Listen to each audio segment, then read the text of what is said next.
She found out she'd been erased from her own family on Christmas Eve, not in a fight, not with a confession, but through a photograph. The charity card loaded on her tablet like it always did. Same golden Valenti crest, same elegant holiday font. Except this year, the woman standing beside her husband of 15 years wasn't her. It was Bianca. And Amara, the woman who had quietly held that family together for a decade and a half, had been cut out so cleanly, so deliberately, it looked like she had never existed at all. Lucian didn't warn her, didn't ask, didn't even have the decency to look her in the eye first. He just let them take the picture. If that happened to you, if the person you built your entire life around replaced you, without a single word, what would you do? Before we go any further, if stories about dignity, betrayal, and the kind of strength that only comes after you've been broken completely speak to you, please subscribe to this channel right now. Hit the like button, drop a comment telling me what city or country you're watching from. I genuinely want to see how far this story travels. And stay with me until the very end, because I promise you, what Amara does next is something none of us saw coming. Penthouse on the 42nd floor of Meridian Tower had never felt small to Amara before that night. She had lived there for 11 years, long enough to know exactly which window caught the best light in the morning, long enough to know the sound the elevator made when Lucian was coming home late, long enough to have stopped noticing the view of Lake Michigan the way most people stop noticing something beautiful once it becomes ordinary. She had been wrapping gifts when the tablet chimed. It was a small, domestic sound, the kind of sound that belongs to warm evenings and quiet houses and people who trust each other, and she had reached for it without thinking, the way you reach for something you've reached for 1,000 times before. The Valenti family charity card. She produced it every year. She chose the photographer, the layout, the calligraphy on the envelopes. She had spent 3 weeks this past November coordinating with the printer about paper weight. Paper weight. She had cared about the paper weight of a card she was not in. She stared at the image for a long time. Lucian stood in the center, as he always did, wearing the dark charcoal suit she had helped him pick out 2 Novembers ago. His mother, Serafina, was on his left, composed, unsmiling, the way Serafina always looked in photographs, like she was tolerating the occasion. And on Lucian's right, pressed close in the way that carries a specific kind of meaning, was a woman Amara had seen exactly 4 times in her life. Bianca Morelli, 29 years old, the daughter of a Valenti associate from the North Side. Amara had noticed her at a foundation gala 8 months ago and felt something she didn't fully name at the time, a small, cold pull in the chest, the kind your body registers before your mind catches up. She had mentioned Bianca to Lucian once, casually, after that gala. Question. He had said, "She's nobody. Sal's daughter. Relax. Relax." Amara set the tablet down on the marble countertop. She picked it back up. She set it down again. Then she did what she always did. When something felt wrong, she started looking. She was not a woman who panicked easily. 15 years married to Lucian Valenti had burned most of the panic out of her. You couldn't stay soft in that world. You learned to read rooms before you walked into them. You learned to listen to what wasn't being said. You learned to spot the moment a situation changed before anyone else in the room had registered that anything had shifted. She opened the foundation's internal directory on the tablet. It took her less than 8 minutes to find what she was looking for. Bianca Morelli, Charitable Partnerships Liaison, effective October 1st. The role had been Amara's. She had held it, technically, for 7 years, even after her involvement expanded so far beyond a title that the title itself had become almost meaningless. She was the one who fielded calls from the hospital network. She was the one who sat with the school district board members every spring. She was the one whose name the major donors asked for when something needed to be handled with care. And quietly, without a single conversation, someone had given Bianca a chair at that table. She kept reading. Bianca's name appeared again and again. Community Liaison for the Winter Grant Cycle. Guest representative at the DePaul Partnership Dinner in November. Scheduled speaker at the January Benefactors Luncheon. January. 2 weeks away. Amara lowered the tablet slowly and looked at the wrapped gifts on the coffee table. There was one for Serafina, a silk scarf she'd spent 40 minutes choosing because she knew Serafina's taste better than Serafina's own children did. There was one for Lucian's cousin, Marco, one for the Foundation's senior administrator who had sent her a handwritten note last month saying the youth literacy program she'd launched was the best thing to happen to the West Side in a decade. She had been wrapping gifts for a family that had already quietly removed her from its photographs. She called Lucian. It rang 4 times. He answered on the 5th, his voice carrying that particular texture it always had when he was in a room full of people and didn't want any of them to know he was on the phone with his wife. Amara. Not hello. Never hello anymore. Just her name, flat, like a fact being acknowledged. I need you to come home, she said. I'm at the estate. The dinners, I know where you are. She paused. I saw the card, Lucian, a silence. Not the silence of a man caught off guard. The silence of a man calculating. We'll talk when I get home. When will that be? Late. We'll discuss it tomorrow. And she heard it, that particular dismissal that had lived inside their marriage for years now, growing slowly, the way damage grows when no one names it. We'll discuss it tomorrow meant this is not a priority right now, meant you are not a priority right now. She had heard it so many times she'd stopped hearing it. She had translated it automatically into patience, into reasonableness, into being the kind of wife who didn't make scenes. No, Amara said. The word surprised even her. It came out clean and flat and absolute, and for a moment she almost apologized for it the way she had apologized for so many things over 15 years that didn't require an apology. She didn't. Excuse me? Lucian said. I said no. We're not discussing it tomorrow. I'm telling you right now I saw the card. I found Bianca's name in the directory, and I am standing in the apartment we share, and I need to know what is happening. Another silence. Longer this time. This isn't the time. It's Christmas Eve, Lucian. There's a woman standing next to my husband in a photograph that went out to 1,400 people, and you're telling me it isn't the time?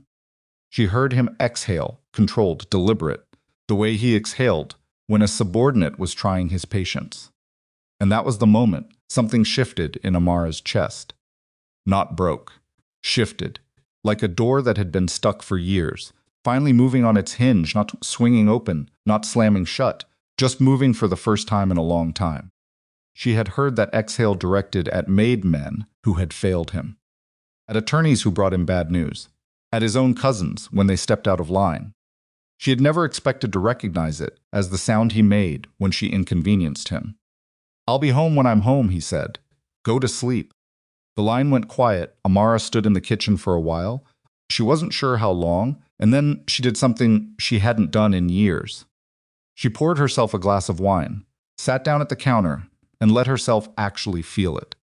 Not manage it, not redirect it into productivity or charity work, or the 100 ways she had learned to metabolize pain into usefulness. She just sat with it. The gift wrapping stayed unfinished on the coffee table. He came home at 2 in the morning, and to his credit, or perhaps to his calculation, he didn't look guilty. Lucian Valenti had not looked guilty a day in his life. Guilt required a conscience engaged enough to produce that particular expression, and Lucian had, over many years, trained his face into a kind of permanent readability that told you exactly what he wanted you to know and nothing else. He looked tired. He set his jacket over the chair by the door, the chair she had asked him 100 times not to use for his jacket, and looked at her with the measured patience of a man who has already decided how this conversation will go. You're still up. I've been waiting, she said. That's become something I'm very good at. He looked at her for a moment. Amara, tell me about Bianca. Pause. She's been helping with some foundation outreach. Her father asked if she could get some experience. Her father asked, Sal, yes. And you thought the appropriate response was to put her in my role, put her name on my programs, stand her beside you in the Christmas card, and not mention any of it to me. It's not your role. You're not employed by the foundation. That landed. She felt it land. She was almost grateful for it, actually, because it was honest in a way he usually wasn't. the mask slipping just enough to show her what had been underneath it for a while now. "No," she said quietly. "I'm not employed. I just built it." "You were involved," he said. "There's a difference." Who decided that? He crossed the kitchen, opened the refrigerator, stood in its light for a moment the way people do when they need a pause that doesn't look like a pause. Nobody decided anything. You're making this into something it isn't. Is she why you've been away 3 weekends out of the last 6? The refrigerator closed. He turned to look at her, and for the first time she could read something in his face that wasn't calculation. It was the specific discomfort of a man who has been cornered, not by aggression, but by accuracy. "You need to be careful," he said. "About what?" "About what you're implying." "I'm not implying anything." She looked at him steadily. "I'm asking you directly, as your wife, whether your relationship with Bianca Morelli has crossed a line. And I'm asking you to look me in the eye and answer." Slave. He held her gaze for a long time. Lucian Valenti could hold anyone's gaze. He had sat across from federal investigators. He had looked at men who wanted him dead and smiled. He was not a man who flinched, but he didn't answer. And that was its own answer. Amara nodded slowly. "All right. I told you it got complicated," he said finally, his voice dropping. "With Bianca, it got things happen that I didn't plan. Complicated." She would think about that word for a long time afterward. Particular cowardice of complicated. The way it described everything and excused everything and explained nothing. Complicated meant he had made choices. Complicated meant there had been moments where he could have stopped and he hadn't. Complicated meant 15 years and a marriage and every Sunday morning they had ever spent in that apartment and every hard year before he came into power when she had believed in him. Before there was much to believe in, and he had looked at all of it and chosen complicated. She didn't cry. She had expected to cry. She had always assumed that when the worst thing happened, she would cry. Instead, she reached up and unclasped the chain at the back of her neck, the one that held her wedding ring, when she wasn't wearing it on her finger, the way she'd worn it the year a kitchen accident had bent the ring band, and she'd gotten into the habit and never quite changed it back. She set it on the counter. Lucian watched her do it. "What are you doing?" he said. It wasn't a question. "I'm going to pack a bag," she said. "I'll stay somewhere else tonight." Amara. His voice had changed. Something in it that she almost recognized, almost. "Don't do this tonight. We'll talk tomorrow. You said that already." She was already moving toward the bedroom. "Twice. And I realized something when you said it the second time." "What?"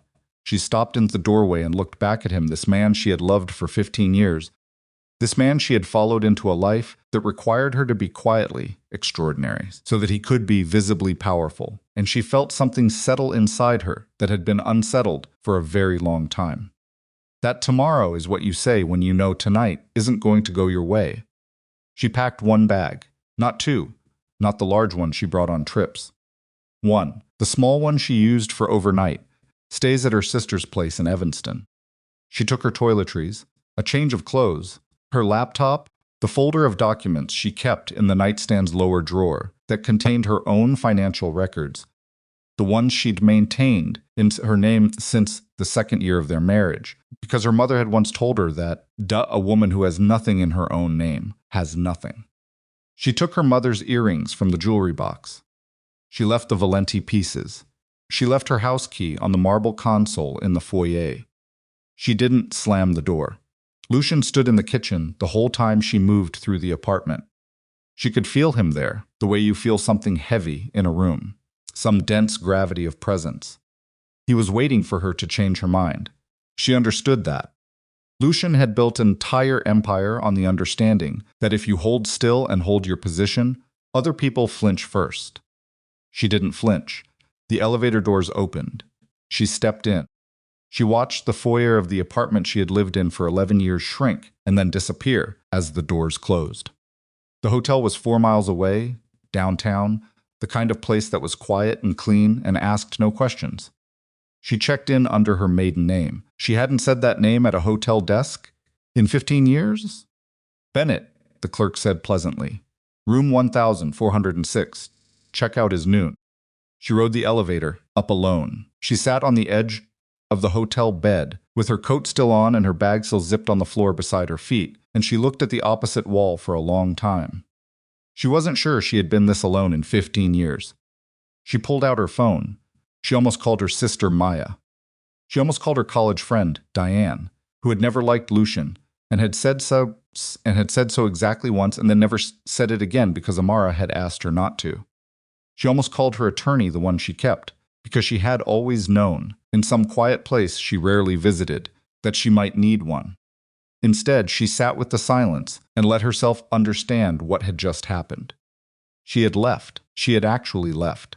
The Lucian Valenti she had met at 23 had been a young man with dangerous ambitions and a quality she had seen in very few people, an absolute, unshakable certainty that he would become something. She had loved that certainty. She had loved the version of him that was still building, still hungry, still grateful. Somewhere in the last 15 years, the man who was grateful had become the man who expected Senda. And she had let it happen. That was the part she would have to sit with. She had accommodated and adjusted and rationalized and told herself that this was what marriage required, what a life like theirs required, what loving a man like Lucian required. She had made herself smaller.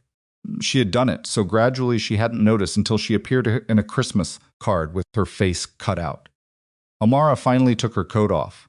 She lay back on the hotel bed and looked at the ceiling. Tomorrow she would call her attorney.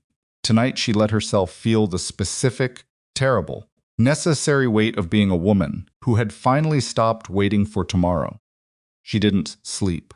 Not really. She drifted in and out of something that felt like sleep, the way lukewarm water feels like a bath, technically the same thing, nothing like the real experience. She kept waking up, reaching for the other side of the bed out of muscle memory, and every time her hand found cold sheets, she had to relearn, in the space of 2 seconds, exactly where she was and exactly why. By 6 in the morning, she gave up.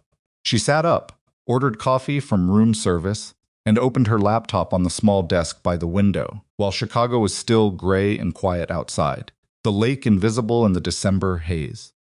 She had 43 unread emails. Lucian had sent none. She didn't know if that surprised her or not.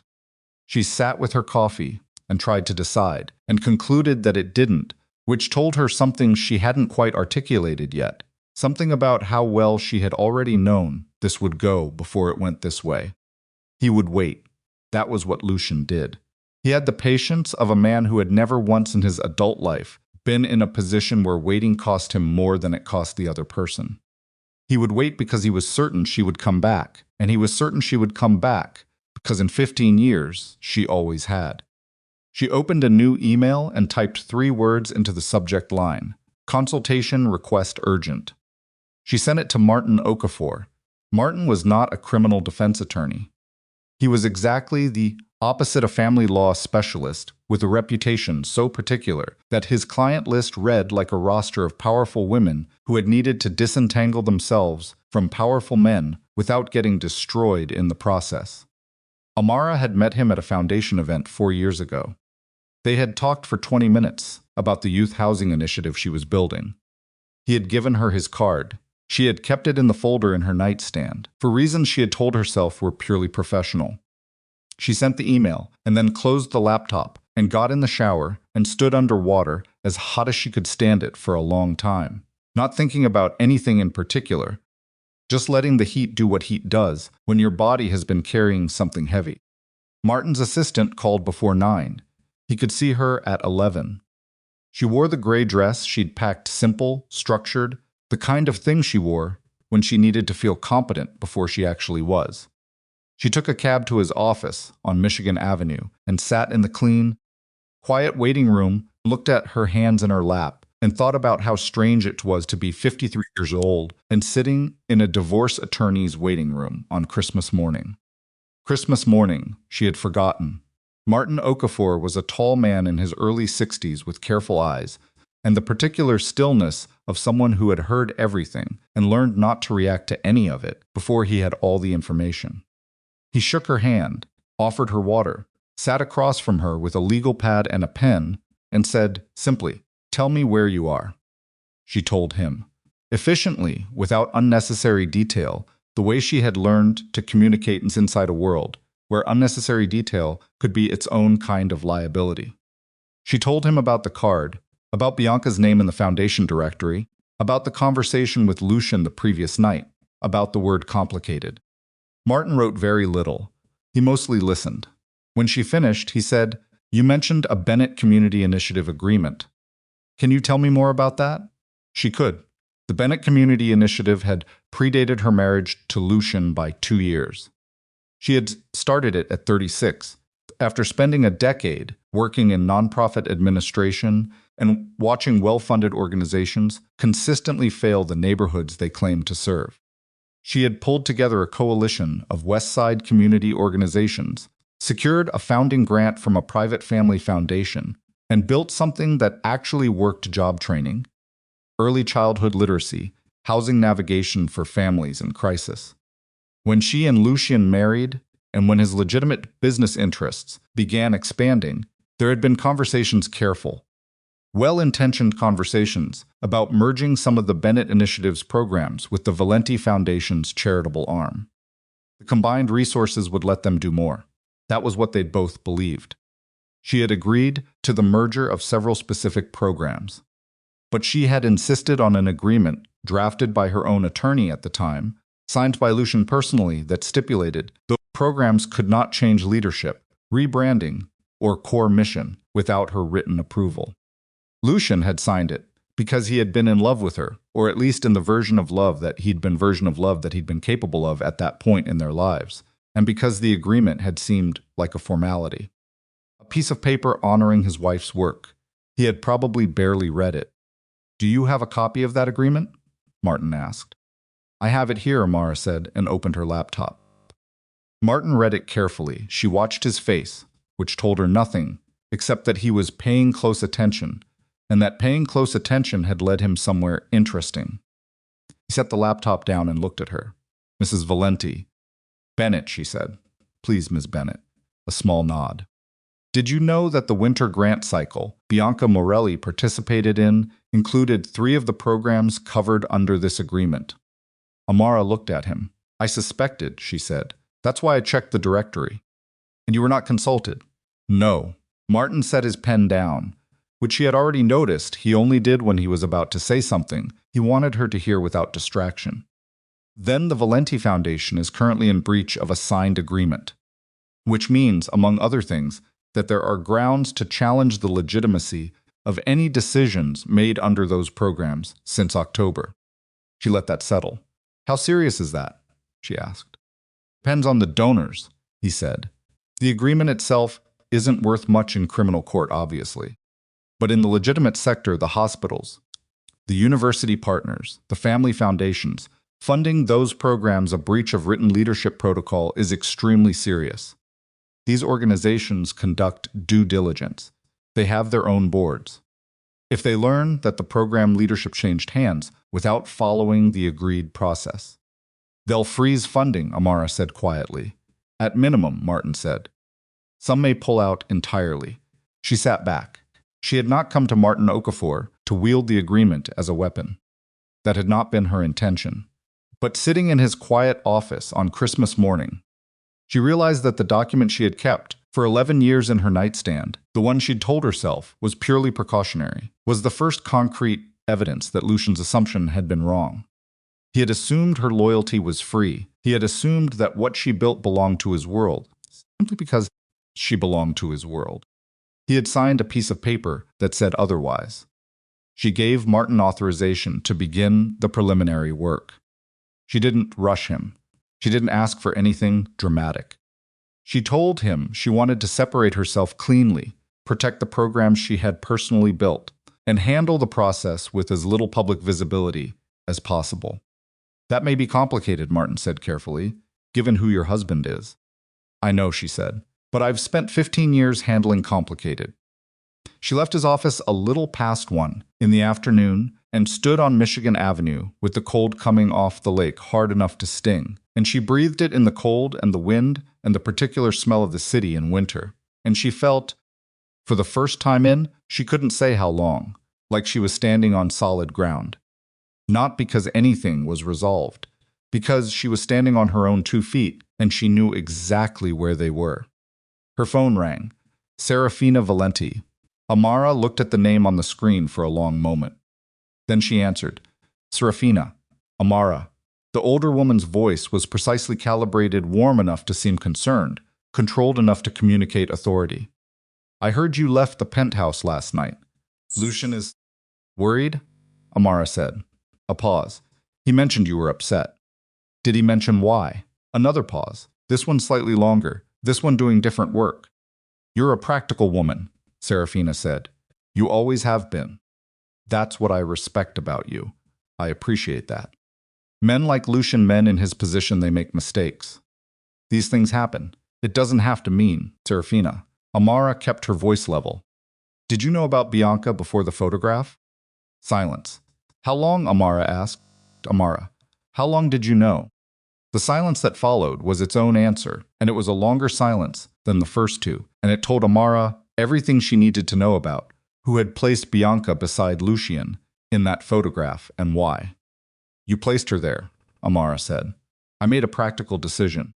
You placed that woman beside my husband in a family portrait and sent it to 1,400 people, Amara said, and she was surprised by how steady her voice was.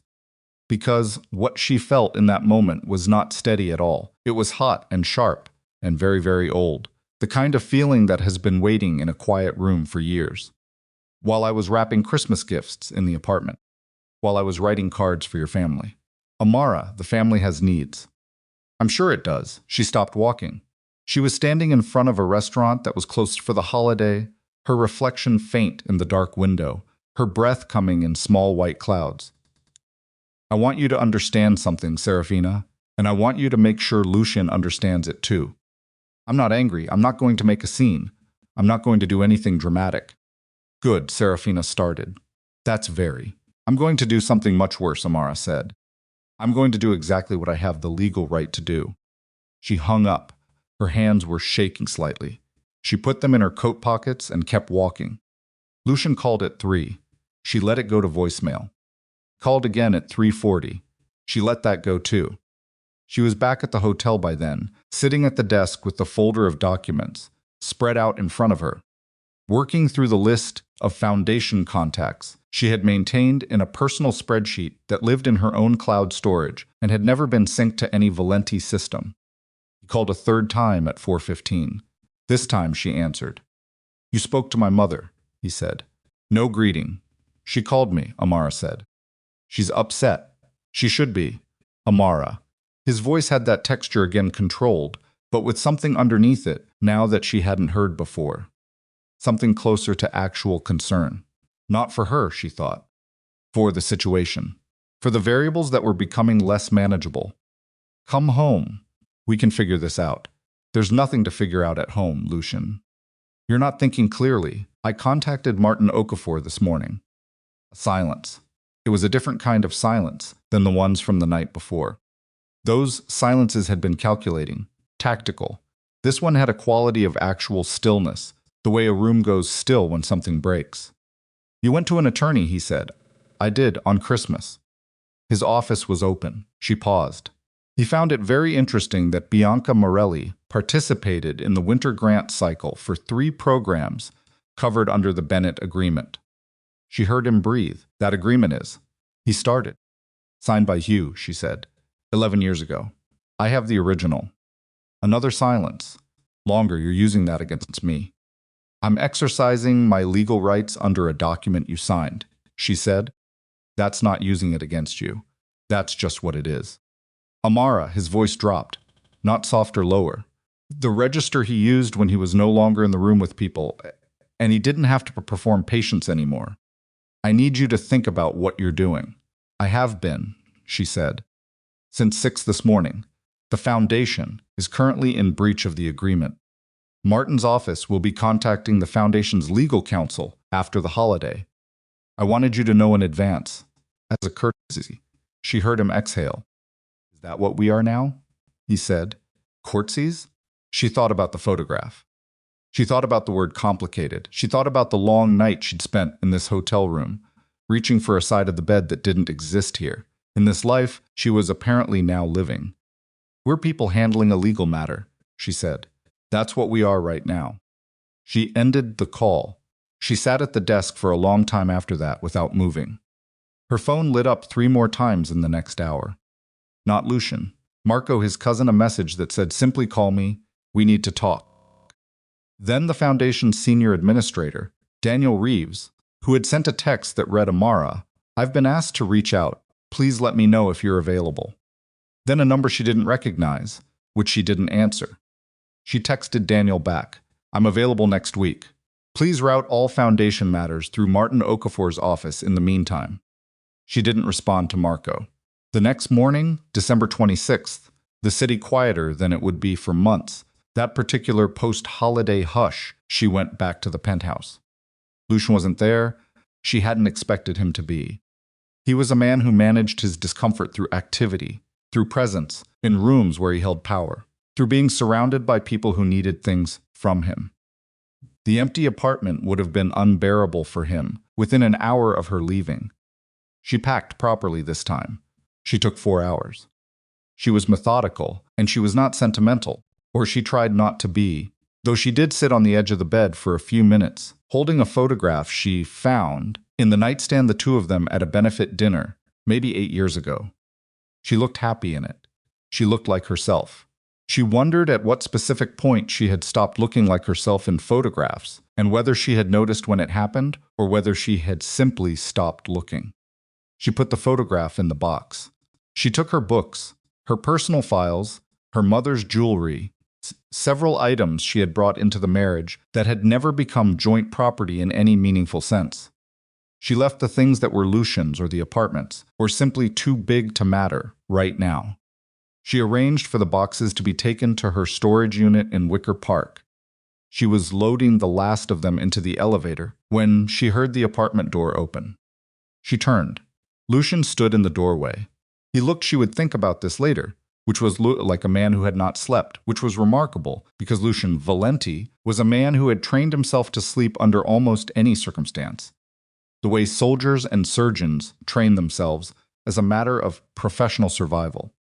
The fact that she could see his sleeplessness in his face, told her more than anything he could have said.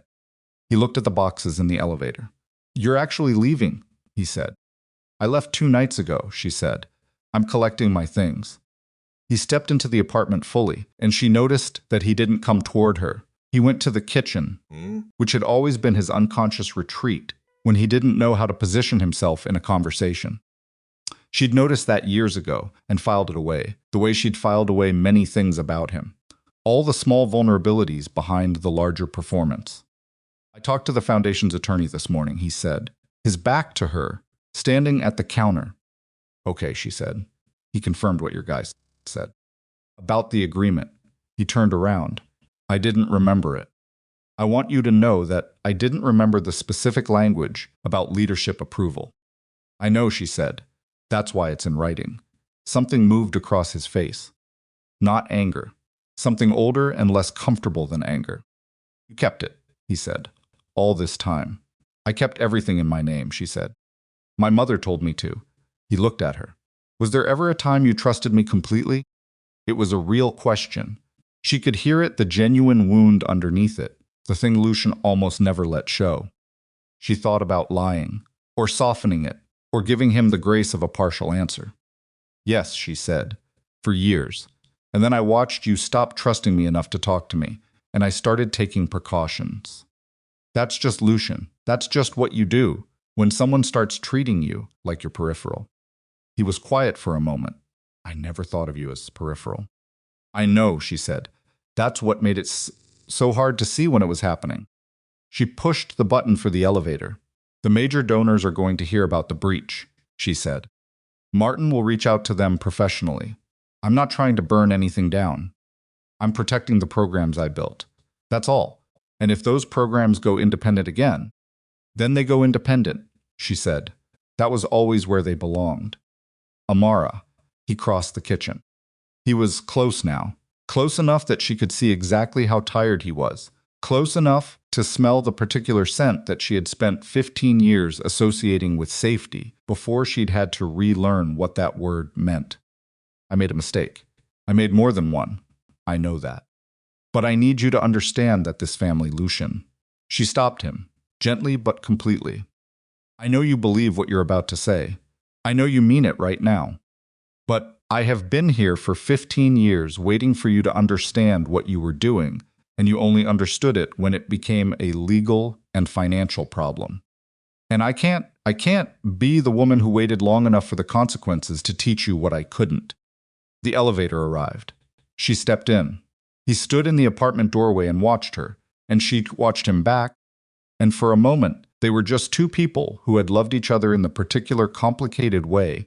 The two people love each other when one of them has more power and the other one has more patience, and both of them have finally run out. Bianca ended it, he said suddenly, quietly. 3 days ago. The elevator doors were starting to close. She put her hand out to hold them. She looked at him. She said, "You seemed like a woman who didn't deserve what happened to her," Lucian said. She said she didn't want to be part of it. Amara absorbed that. "Good for her," she said finally. And she meant it. She genuinely, without irony, meant it. She let the elevator doors close. She stood in the descending elevator, with her hand pressed flat against the cool metal wall, and she breathed in and out several times, slowly and deliberately. And she thought about the particular cruelty of receiving information that would have changed everything 6 months ago, and that now changed nothing at all. Not because she didn't still feel something for it, but because feeling something and going back were not the same thing, and she had only very recently learned the difference. The lobby was quiet. The doorman nodded to her as she passed.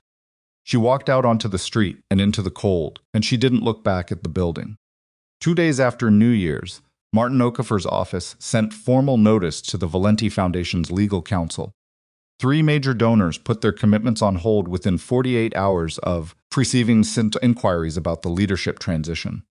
By the end of the first week of January, the foundation was facing a gap in its legitimate funding cycle that no intimidation and no Valenti reputation could close, because the people holding that funding were hospital boards and university endowment committees and family foundations run by people whose primary concern was fiduciary accountability, and those people did not respond to pressure the way Lucian's world responded to pressure.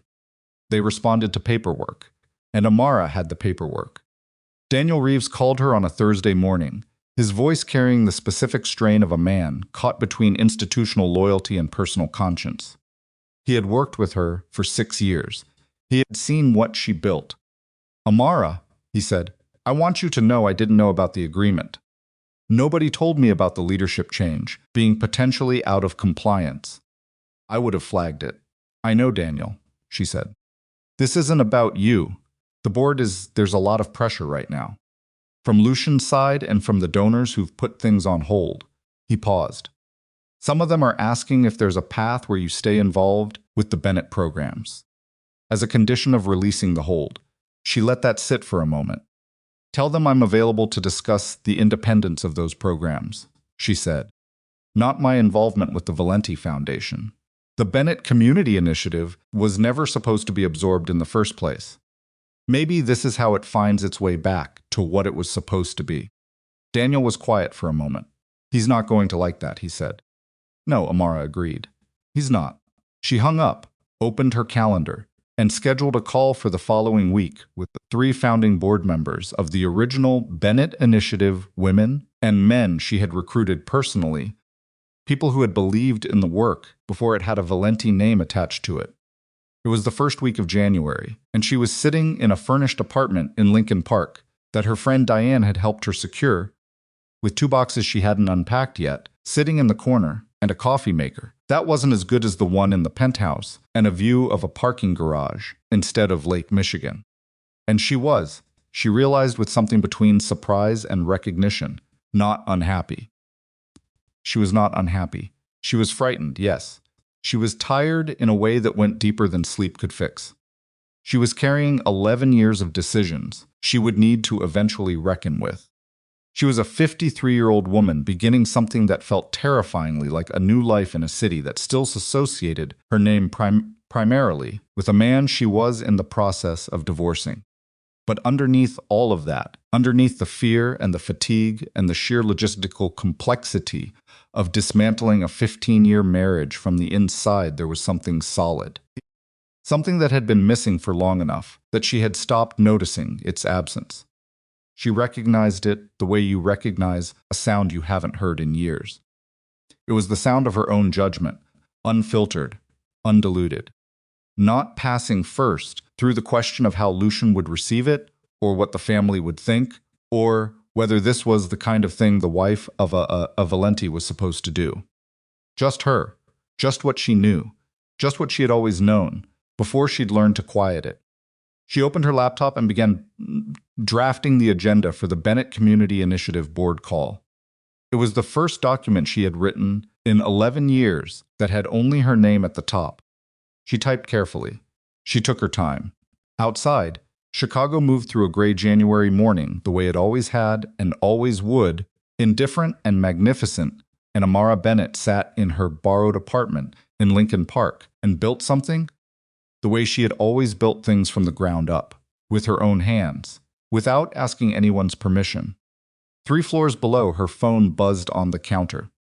Lucian. She didn't answer.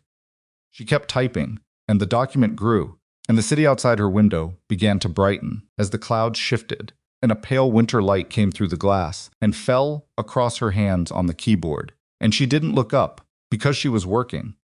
And the work, for the first time in a very long time, was entirely, completely, irrevocably hers. The board call was scheduled for 10 in the morning on a Tuesday, and by 9:50 Amara had already been sitting at the small dining table in her Lincoln Park apartment for 40 minutes with her notes in front of her and her coffee going cold beside her laptop. She was ready. She had been ready for 3 days.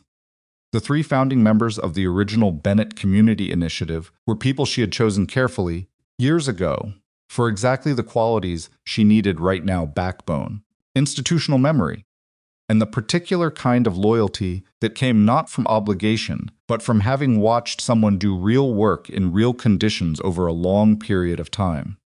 Reverend Patricia Osei had been the first person to take a meeting with Amara when she was building the initiative from scratch, before it had funding or credibility or anything except Amara's own stubbornness and a folder of research about West Side education gaps that she'd put together herself on a kitchen table. Patricia ran a community center in North Lawndale and had seen enough well-meaning outside organizations come through her neighborhood to be deeply skeptical of anyone who arrived with a plan. She had looked at Amara across a folding table in the community center's back room and said, "What do you want out of this?" Not for the community, for herself. What do you want? It was the most honest question anyone had asked her during that entire period, and Amara had answered it honestly. And that was the beginning of a working relationship that had lasted 17 years. James Whitfield had come on board 6 months later, a retired school principal with 30 years in Chicago public schools and a deep suspicion of anything involving private money. He had required 3 meetings and a detailed budget review before he agreed to join the board, and once he joined, he had been the most rigorous financial oversight the initiative had ever had. He was 71 now, and walked with a cane since a hip surgery 2 years back, but his mind was exactly as sharp as it had always been, and he had sent Amara a text 4 days ago that said simply, "I heard. I'm in. Tell me what you need." The third was Elena Vasquez, 47, a housing attorney who had started as a volunteer for the initiative's tenant navigation program and eventually joined the board. She was the youngest of the 3 and the most strategically minded, and in the years since the merger with the Valenti Foundation, she had periodically sent Amara careful emails, flagging things. She noticed donor relationships that seemed to be shifting, program credits that appeared in foundation materials without adequate attribution to the original Bennett initiative. Amara had read those emails and responded carefully and done nothing with them, because the merger had seemed like the right decision at the time, and she had wanted it to work. She understood now that Elena had been watching what Amara had refused to watch.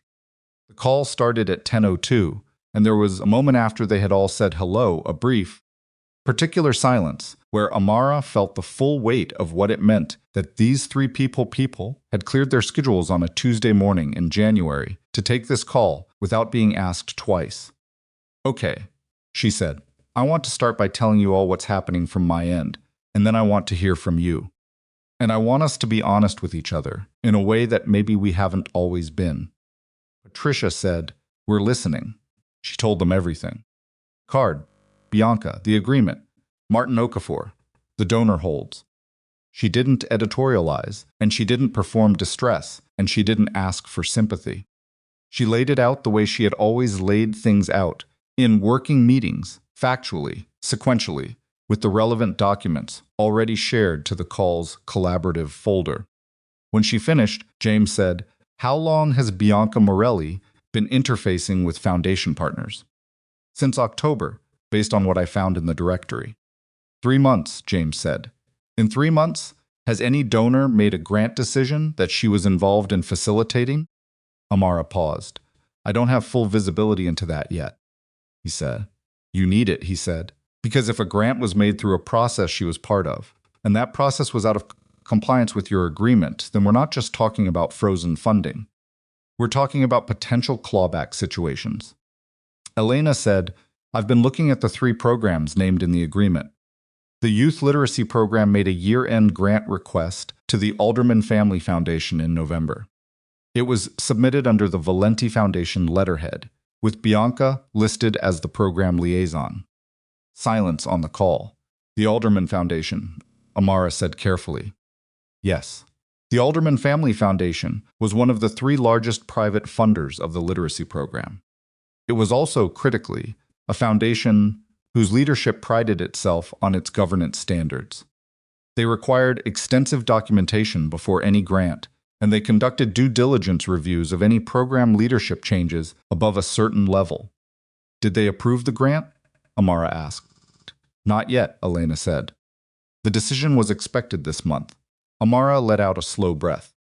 "So if they do their standard due diligence, they'll find the agreement," Elena said. "Or they'll ask questions that surface it. Either way, they're going to want to know why the leadership transition wasn't properly documented. And if they don't approve the grant," James said, "the literacy program is looking at a significant funding gap for the spring semester." Patricia said quietly, "Those are real children." Nobody said anything for a moment. Amara looked at the cold coffee beside her laptop. She thought about the youth literacy program specifically. She thought about the Tuesday afternoon sessions at the McKinley Park branch, where 63 kids between the ages of 7 and 10 came for reading support. She had been at the launch of that program. She had sat in those small plastic chairs and listened to a 7-year-old named Marcus sound out his first full paragraph, and then look up with that particular expression of someone who has just discovered something. That changes what they believe is possible for them. "What's the timeline on the alderman decision?" she asked. "End of January," Elena said. 3 weeks. "Then we have 3 weeks," Amara said. "I'll contact the Alderman Foundation directly. I'll explain my role in the program's founding and provide documentation of the agreement. I'm not going to let 63 kids lose their program because of someone else's administrative failure. That's going to require you to go on record," Elena said carefully. "Publicly, with a major foundation, about the breach." "I know. Lucian is going to—" "I know," Amara said again. Another silence. Then Patricia said, "What do you need from us?" Amara picked up her pen and looked at her notes. "I need the 3 of you to formally reconvene the Bennett Community Initiative as an independent board. I need documentation of the original charter, the founding donor agreements, and the terms of the merger, specifically the parts that were never supposed to be permanent. And I need us to make a formal request to the Valenti Foundation to release the 3 covered programs back to independent Bennett Initiative governance." "They'll fight that," James said. "Probably," Amara said. "But they'll fight it on legal grounds, and on legal grounds I have an 11-year-old signed agreement that says those programs answer to me." "Let them fight it." Elena said, "I'll start the paperwork today." The call ended. Amara sat very still at the table for a while. Then she opened her email and composed a message to the Alderman Family Foundation's executive director, a woman named Carol Pinkett, whom she had known for 7 years. She wrote carefully, clearly, without drama. She explained that she was reaching out regarding the year-end grant request for the youth literacy program, that she wanted to provide some context about the program's founding and governance structure, and that she would welcome a brief conversation at Carol's earliest convenience.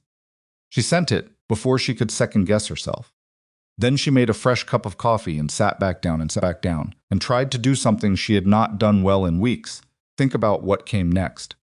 Not reactively, not in response to what Lucian was doing, or what the Foundation was doing, or what any of the external pressures were doing. Proactively, as herself. As Amara Bennett, who had built something real from nothing once before, and who understood, perhaps better than she had given herself credit for, exactly how it was done. Carol Pinkett called her back within 2 hours.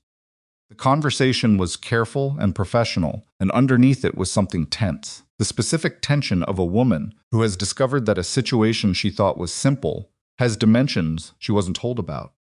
"I want to be transparent with you, Amara," Carol said. "We received the grant request in November, and it went through our standard intake. The liaison listed was a Bianca Morelli, and when we ran our preliminary review, we flagged that she wasn't a name we recognized from the program's history. We were planning to request additional documentation before the final decision." "I'm glad you flagged it," Amara said. "Can you tell me what's happening?" Carol asked directly. "I don't need the personal details. I need to understand whether the governance of this program is stable." "Program is stable," Amara said. "The governance is being clarified. There was an administrative error, a significant one, in how the program was represented in the grant request, and I'm working to correct it." "Is the signed leadership agreement still in force?" "Yes." Carol was quiet for a moment. "We'll hold the decision pending documentation from your attorney confirming the current governance status. If everything aligns, I don't anticipate a problem. Program's outcomes are strong. Thank you, Carol." "Amaz, I've known you for 7 years. I know what you built. I'm sorry you're going through this." Amara thanked her and ended the call. It was 2 in the afternoon. She had been at the table for 4 hours and had eaten nothing. She got up, made toast, stood at the kitchen counter and ate it mechanically, and was halfway through checking Martin O'Coffer's latest email when her phone rang. The number was Marco Valenti. She had been ignoring Marco for 2 weeks. Marco was Lucian's first cousin and, in the architecture of the Valenti organization, something between a second-in-command and a crisis manager. He was also, unlike most of the men in that world, genuinely intelligent in a way that didn't always serve his better instincts. She had always been slightly wary of Marco, not because she thought he was dangerous to her personally, but because she understood that Marco's primary loyalty was to the organization's stability, and that in any conflict between the organization's stability and anything else, the organization always won. She answered. "Marco Amara." His voice was careful. The particular carefulness of someone who has been asked to make a call he didn't design. "I've been trying to reach you. I know. I think we should meet." "I don't think that's a good idea right now." "I think it is," he said, and there was something in it, not a threat, not quite, but the suggestion of a shape that a threat might take if the conversation went differently. "There are things happening that I think you should know about before they become problems for you." She stopped chewing. "What kind of things?" she asked. "Not on the phone," Marco said. "Lunch. Somewhere public." "You pick." She thought about saying no.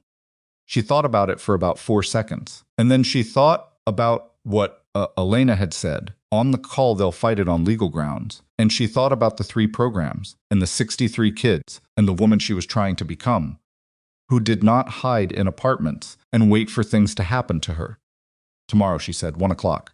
"Bellina." "I'll be there," he said. She got to Bellina 12 minutes early, which was intentional, and took a table against the wall that gave her a clear line of sight to the door, which was also intentional. She ordered sparkling water and looked at her phone, and did not look at her phone and looked at it again. Marco arrived at 1:05. He was 52, stocky, with the kind of face that had probably been handsome 20 years ago, and now was just substantial, a face that had absorbed a lot of experience without releasing much of it. He wore a good coat and no tie, and he moved through the restaurant the way men in his world move through public spaces, scanning without appearing to scan, noting exits and sightlines, so automatically it had ceased to be a conscious act. He sat down across from her and ordered coffee. "You look good," he said. "Don't," she said. He nodded. "Fair enough. How's the apartment?" "Marco." "Right." He wrapped both hands around his coffee cup. "I'm going to tell you something that Lucian doesn't know I'm telling you. I want you to understand that before I say it." She looked at him. "I'm telling you because I think you deserve to know," he said. "And because I think, if you don't know, you're going to walk into something you're not prepared for. And I've always respected you, Amara. Whatever else is true, that's true." "Say it," she said. He looked at the table for a moment. Then he looked up. "The agreement you have, the Bennett agreement. Lucian's attorneys have been reviewing it since Christmas." "I know that," she said. "My attorney knows that."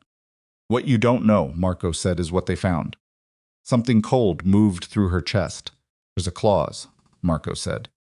Page 7, subsection 4. It covers a scenario where the initiative's original founding donor agreement lapses or is materially altered. In that case, the approval requirement transfers to the foundation board rather than to you personally. She stared at him. "I've read that agreement a dozen times," she said.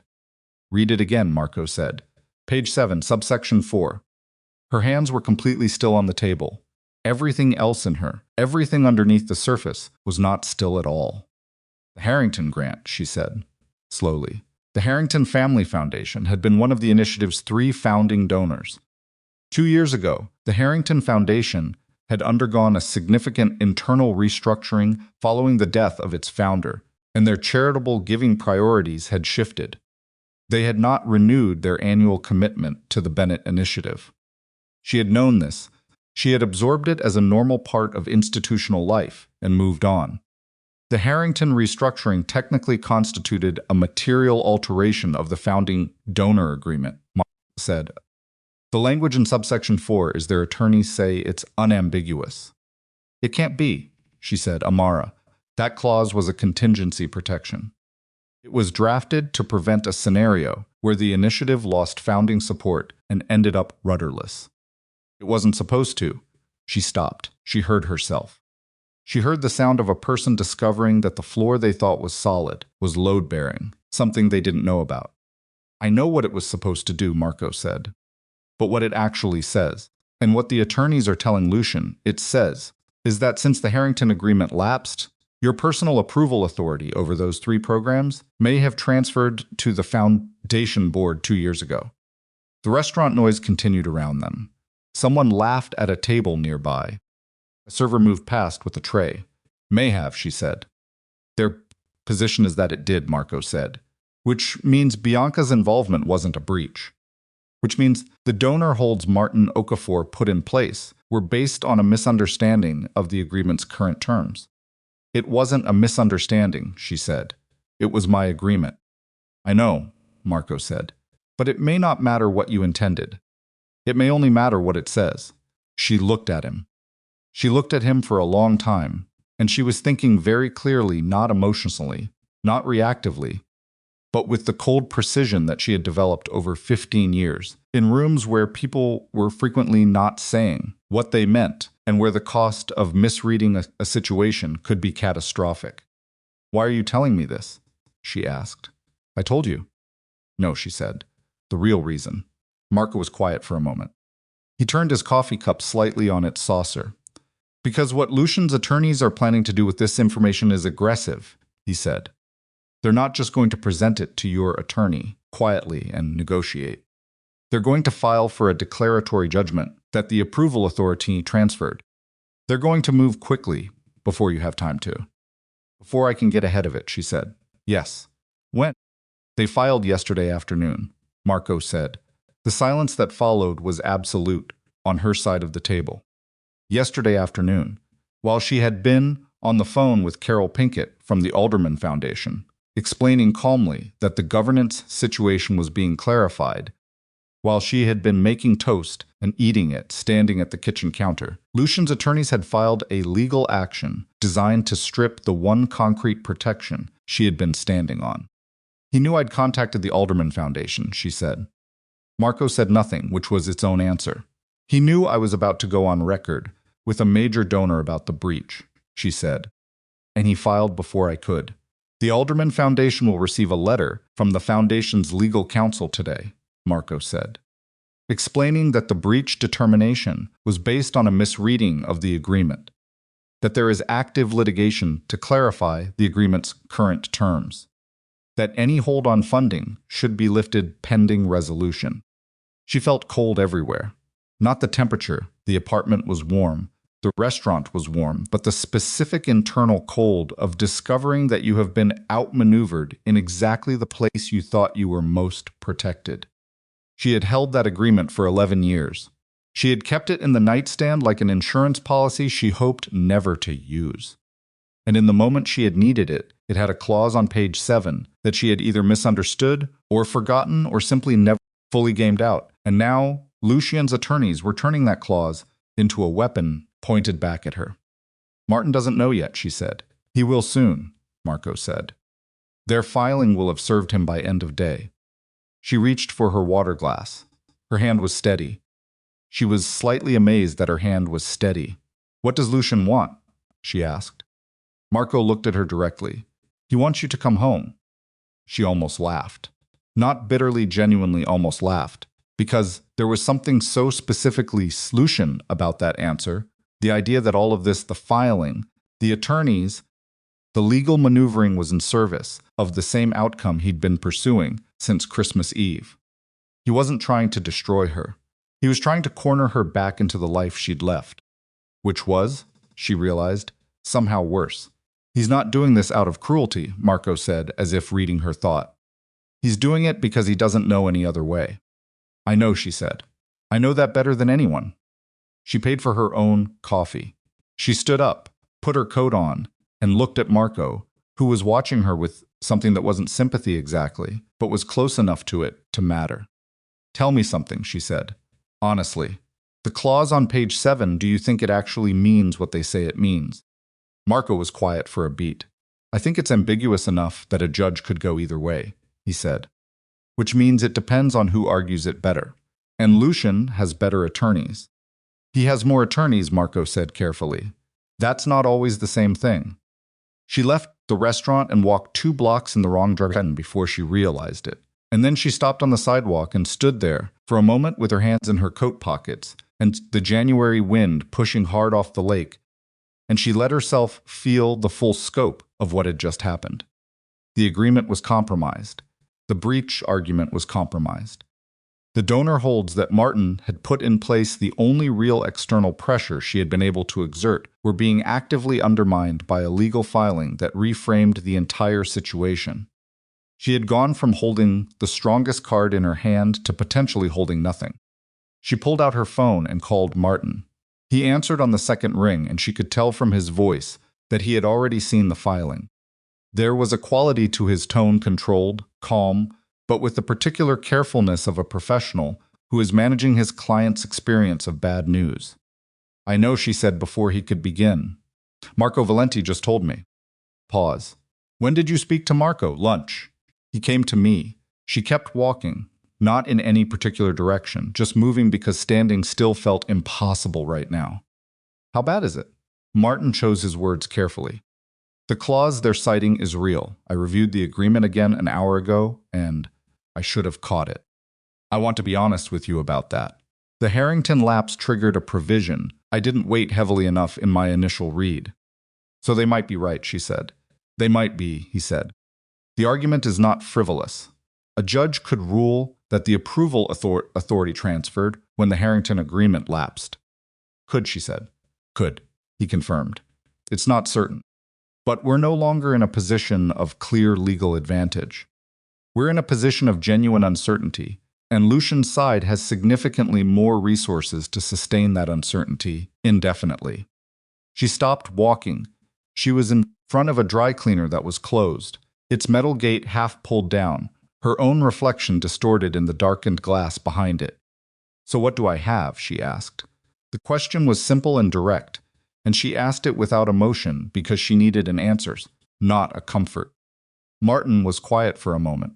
"You have the divorce proceedings, which are separate from the agreement dispute. You have your personal assets, which were properly maintained. You have your professional relationships and reputation in the legitimate sector, which are yours regardless of any legal outcome here. And the program?" she asked. "The literacy program, the housing navigation, the job training cohorts." Pause. "Those are in play," Martinson said. "I'm not going to tell you otherwise." She looked at her reflection in the darkened shop window. She looked at it for a long time, this woman in a gray coat, standing on a Chicago sidewalk in January, 53 years old, her legal protection compromised, and her resources outmatched, and her programs at risk, and her marriage dissolving. And behind her, unseen but absolutely present, the vast and patient machinery of the Valenti organization, which had been built specifically to outlast exactly this kind of opposition. She thought about the 7-year-old named Marcus, sounding out his first full paragraph. She thought about the 36-year-old woman she had been when she started building something from nothing on a kitchen table. She thought about the clause on page 7, subsection 4, a contingency she had written into a document 17 years ago to prevent one kind of disaster, which had now become the mechanism of a different kind. And she thought about something her mother had told her once, a long time ago, before any of this, before Lucian, before the Empire, before the 15 years of accommodating the most powerful man in the room. Mother had said, "The worst thing that can happen to you is rarely the thing that kills you. Usually it's the thing that shows you what you're actually made of." "Martin," she said, "what would it take to fight this?" He told her. It would take money specifically, a retainer significantly larger than what she had authorized so far. It would take time, potentially 18 months of litigation before any resolution. It would take her being willing to put her name and her reputation on public record in its dispute with one of Chicago's most powerful families, in a legal context where the outcome was genuinely uncertain. And it would take something else, something Martin didn't say directly, but that she heard underneath everything he did say. It would take her becoming someone who fought differently than she had ever fought before. Not quietly, not behind the scenes, not through the careful maintenance of relationships and the patient exercise of institutional trust. Loudly, if necessary, on record, in rooms she had always tried to stay out of, in a way that could not be undone or managed or quietly resolved over a phone call between attorneys. She stood on the sidewalk in the January cold, and she understood, with the totality of someone who has finally run out of the comfortable options, that the woman who had survived 15 years in Lucian Valenti's world by being indispensable, reasonable, and discreet, that woman was not going to be enough for what came next. What came next required something Amara Bennett had been sitting on for 53 years, carefully, sensibly, responsibly, the version of herself that didn't ask permission, didn't calculate the cost of visibility, and did not, under any circumstances, make herself smaller to make anyone else more comfortable. She took a breath. "Tell me what to do first," she said. And Martin Okafor, who had spent 30 years watching people decide who they were going to be in the worst moments of their lives, heard something in her voice that made him reach for his legal pad. She called Martin back at 7 that evening with a list. Not notes, not ideas. A list numbered, prioritized with action, items, and deadlines, written in the same methodical hand she had used to run foundation board meetings for 11 years. She had spent the 4 hours between the sidewalk and that phone call sitting at her kitchen table, doing what she had always done. When the situation was bad enough that emotion became a liability, she worked. "I want to file a counter motion to the declaratory judgment," she said. "I want to argue that the Harrington lapse did not constitute a material alteration under the terms of the original agreement because the founding donor structure had 3 members, not 1, and the loss of 1 founding donor doesn't eliminate the founding donor framework." Martin was quiet for a beat. "That's a reasonable argument." "Is it a winning argument?" "It's an arguable argument," he said carefully. "Good enough," she said. I also want to contact the other two founding donors, the Kellerman Foundation and Marcus Bright, personally and get written statements confirming their continued commitment to the original program structure. The founding donor framework is still intact through 2 of 3 original members. The Harrington lapse is arguably a partial change, not a material one. That's a strong supplemental argument, Martin said, and she could hear him writing. Third thing she said, I want to be deposed. Silence. Amara, I want to go on record, she said, formally, about the founding intent of the agreement, the history of the programs, and the circumstances under which the merger with the Valenti Foundation occurred. I want a judge to hear, in my words and under oath, exactly what was built, and who built it, and why the agreement was written the way it was. That opens you up to cross-examination, Martin said. Lucian's attorneys will... I know what they'll do, she said. I've watched Lucian's attorneys work for 15 years. I know their tactics. She paused. I'm not afraid of their questions.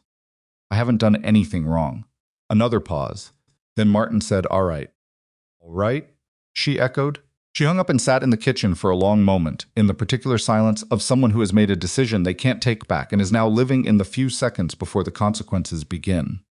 Then she opened her laptop and wrote an email to Marcus Bright. Marcus Bright was 78 years old, a retired manufacturing executive who had made his money in the 80s and spent the last 30 years giving significant portions of it away with a specificity and intentionality that Amara had always respected. He had been the second founding donor of the Bennett Initiative, and he had come on board not because anyone had pitched him a polished presentation, but because he had read a 40-page research document Amara had written about the relationship between early childhood literacy gaps and Dulcet, adult employment outcomes. And he had called her personally to say it was the best philanthropy document he'd read in 20 years, and he wanted in. She had not spoken to Marcus in 8 months. The merger with the Valenti Foundation had gradually, and without anyone deciding it explicitly, moved her away from the founding donor relationships. That had been a mistake. She understood that now the way you understand certain mistakes completely, retroactively, with the specific clarity that only arrives after the thing has already cost you. She wrote him a direct, honest email. No performance. No institutional language. She told him what had happened and what was at stake and what she needed from him. And she told him that if he was unwilling or unable to provide it, she understood, and that his decades of support for the work he had helped build was not something she took for granted regardless of how this resolved. She sent it at 7:23 in the evening. He called her at 7:41. I've been waiting for this call for 2 years, he said, instead of hello. She blinked. Excuse me? I mean the call where you tell me something has gone wrong with those programs and you need help fixing it, Marcus said, his voice carrying the particular directness of a man who had long since stopped having patience for anything else. I've been watching from a distance and I've had concerns. You should have said something, she said. You were married to Lucian Valenti, Marcus said. I didn't think it was my place. A pause. I'm saying something now. What do you need? She told him. He said yes before she finished the sentence. The Kellerman Foundation took longer 3 phone calls over 2 days, each one more careful and more institutional than the last, moving through the Foundation's program officer, then its deputy director, then finally Miriam Kellerman herself, who was 81 and sharp and asked exactly 3 questions before saying, send the documentation to our legal counsel and we'll have a written statement by Friday. Friday was 4 days away. The counter motion was filed on Wednesday. Lucian's attorneys responded within 24 hours with a supplemental brief that was 47 pages long. Martin's paralegal called it the most aggressive response filing she had seen in 6 years of family and civil law. Martin called Amara at 8 in the morning to walk her through it. They're arguing that your outreach to the founding donors constitutes an attempt to manufacture evidence, he said. That's absurd, she said. It's aggressive, he said. And it's designed to pressure you. They want you to feel like every move you make is being weaponized against you. He paused. Are you okay? I'm fine, she said. What's our response? He told her. She listened. She asked 3 questions and made 2 suggestions. one of which Martin said was exactly what he'd been thinking, and one of which he said was inadvisable. And she accepted the inadvisable determination without arguing because she had hired him for his judgment, and she intended to use it. Then she got dressed, took the L downtown, and went to the Foundation's primary office building on Wacker Drive. She had not called ahead. She knew that if she called ahead, someone would call Lucian, and if Lucian knew she was coming, there would be someone waiting for her in the lobby, whose job would be to manage her arrival. She walked in through the front entrance at 10:15 in the morning, wearing the charcoal blazer she wore when she meant business and carrying the folder of original program documentation under her arm, and she went directly to the elevator bank. The security desk called upstairs as she got into the elevator. She watched the floor numbers rise. Daniel Reeves was waiting when the elevator opened on the 14th floor. He looked like a man who had not slept in several days and who had been hoping he was wrong about who was in the elevator. Amara, he said, you should have called. I need to see the program files, she said. All three, the current files, the donor correspondence from October through December, and the board authorization records for any decisions made involving Bianca Morelli. I can't, he started. Daniel. She looked at him directly, not unkindly, but without any give. You told me you didn't know about the breach. You said you would have flagged it. I believe you. So now I'm giving you the chance to do what you said you would have done. Help me understand exactly what happened to those programs. And when. He looked at her for a long moment. He was a decent man. She had always believed that about him. He was a decent man, working inside a structure built by people who weren't always decent, which was a particular kind of moral difficulty that she understood better than most. Conference room, he said quietly. Give me 20 minutes. She sat in the conference room for 23 minutes, and when Daniel came back, he brought a junior administrator named Sophie, who set 4 thick folders on the table without making eye contact, and then left very quickly. Daniel sat across from Amara and said, I don't know what you're going to find in there. I know, she said. That's why I need to look. She went through the files systematically, the way she had always gone through financial documents, column by column, date by date, looking not for the dramatic moment, but for the small inconsistencies, places where the record was almost right, but not quite, the seams in the narrative. She found 3 things. The first was a board authorization memo, dated September 28th, for Bianca Morelli's involvement in foundation operations. It was signed by 2 board members. Neither of them was from the Program Oversight Committee that the agreement specified must be consulted for leadership decisions on the covered programs. The second was a donor communication from October, sent to the Alderman Foundation under Bianca's name, and the Valenti Foundation's letterhead, which described her as continuing the leadership vision of the Bennett Community Initiative's literacy program, not introducing her as new leadership. Describing her as continuing existing leadership as if she were Amara's successor rather than her replacement. The third thing she found made her stop. It was a single email printed and filed in the October correspondence folder. It was from Serafina Valenti's personal email address, not a foundation account, not a business account. Serafina's personal address, and it was sent to the foundation's communications director in early October. It said, please ensure that all donor-facing materials for the Bennett programs reflect Bianca Morelli as the program liaison going forward. Amara will be transitioning out of an active role due to personal health reasons. Handle with appropriate discretion. Amara read it twice. Personal health reasons. She looked at the email for a long time. She was sitting very still, but inside her chest, something was happening that she hadn't felt in this particular way before. Not grief, not anger exactly, but a species of cold fury that came from recognizing the specific shape of the story that had been told about her without her knowledge. She had not been removed because Lucian was having an affair. That was the visible story, the one that looked like a man's weakness and a family's dysfunction. The real story was that Serafina Valenti, who had never liked Amara, who had accepted her only because Lucian had insisted, who had spent 15 years treating her daughter-in-law with the tolerant contempt of someone managing an inconvenience, had been orchestrating her removal with the precision and timeline of someone who had been planning it for months. And she had done it by telling the foundation's donors that Amara was sick.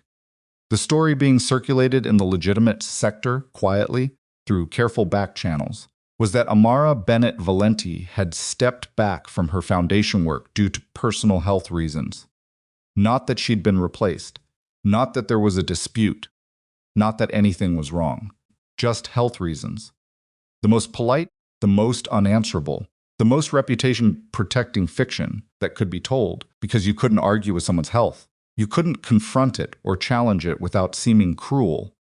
And it left Amara with no story to tell that didn't begin with denying something that made her look defensive. She closed the folder. She looked at Daniel. "Did you know about this?" she asked. Her voice was level. He looked at the folder.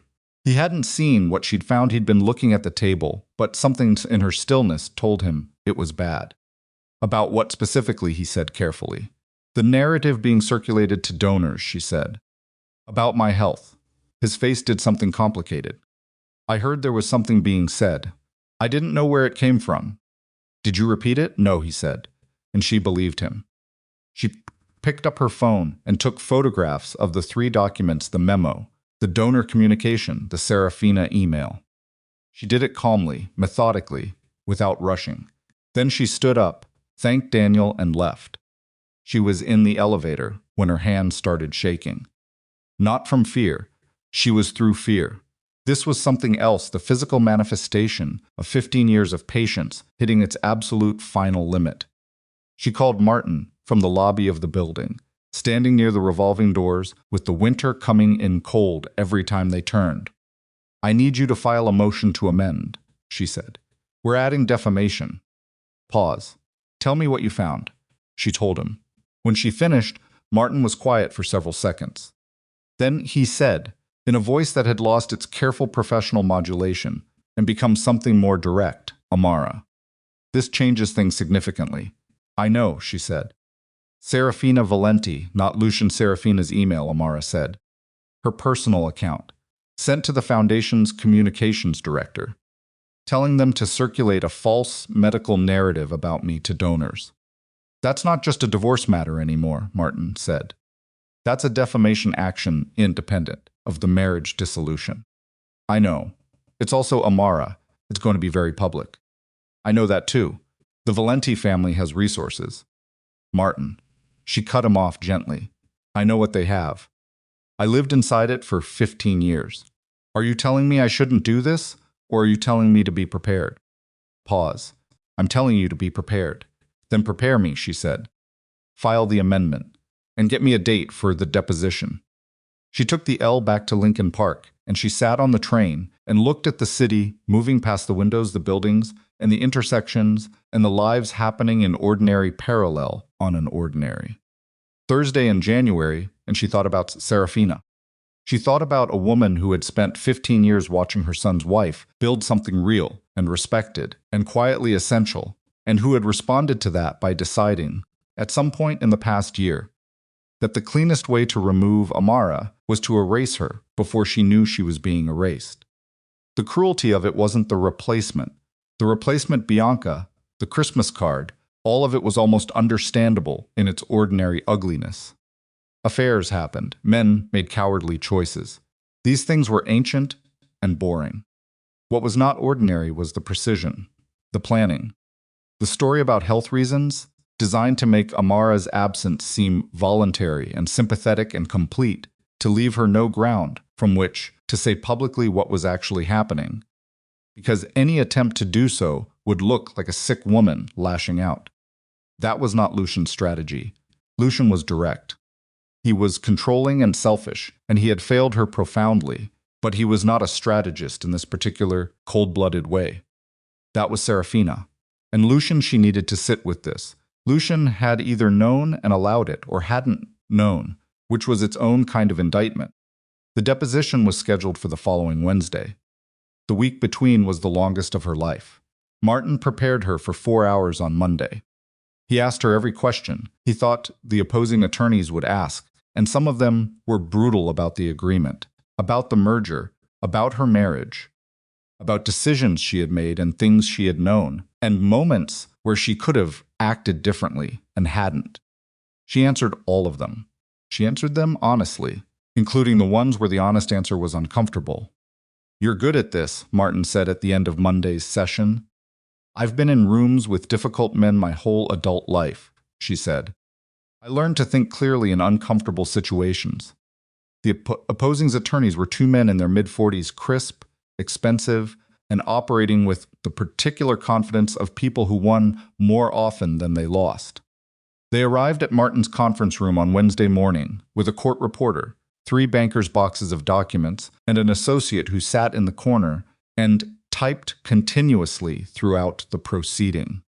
Amara sat across the table from them in the gray blazer, with Martin at her side, and she put her hands flat on the table in front of her, and she looked at the lead attorney, a man named Garrett, who had very pale eyes and the physical stillness of someone who had spent 30 years using silence as a tool, and she waited. He came at her immediately on the agreement. His questions about the Harrington lapse were precise and layered, each one building on the previous in a way designed to establish, through her own testimony, that the founding donor framework was effectively defunct. She answered each question carefully, fully, and without volunteering information that wasn't asked for a discipline she had learned not from lawyers but from years of navigating conversations with people who used your own words against you. When he reached the question of whether she had been aware of the Harrington Foundation's restructuring at the time it occurred, she said yes. "And did you take any action to document the continued status of the founding donor framework following that restructuring?" She looked at him. "No. Why not?" "Because the agreement didn't require me to," she said. "The agreement was a protective document, not an administrative obligation. It required certain parties to consult me before making decisions. It didn't require me to continuously recertify its existence." Garrett made a note. "But you were aware that the founding donor structure had changed." "I was aware that one of 3 founding donors had redirected their giving priorities," she said. "Yes. And you made no effort to formalize whether that change affected the terms of the agreement." "Terms of the agreement are what they say," she said. "I didn't write a clause that said one founding donor departing voids the whole framework. The attorneys who are arguing that it does are reading a contingency clause far beyond its intended scope."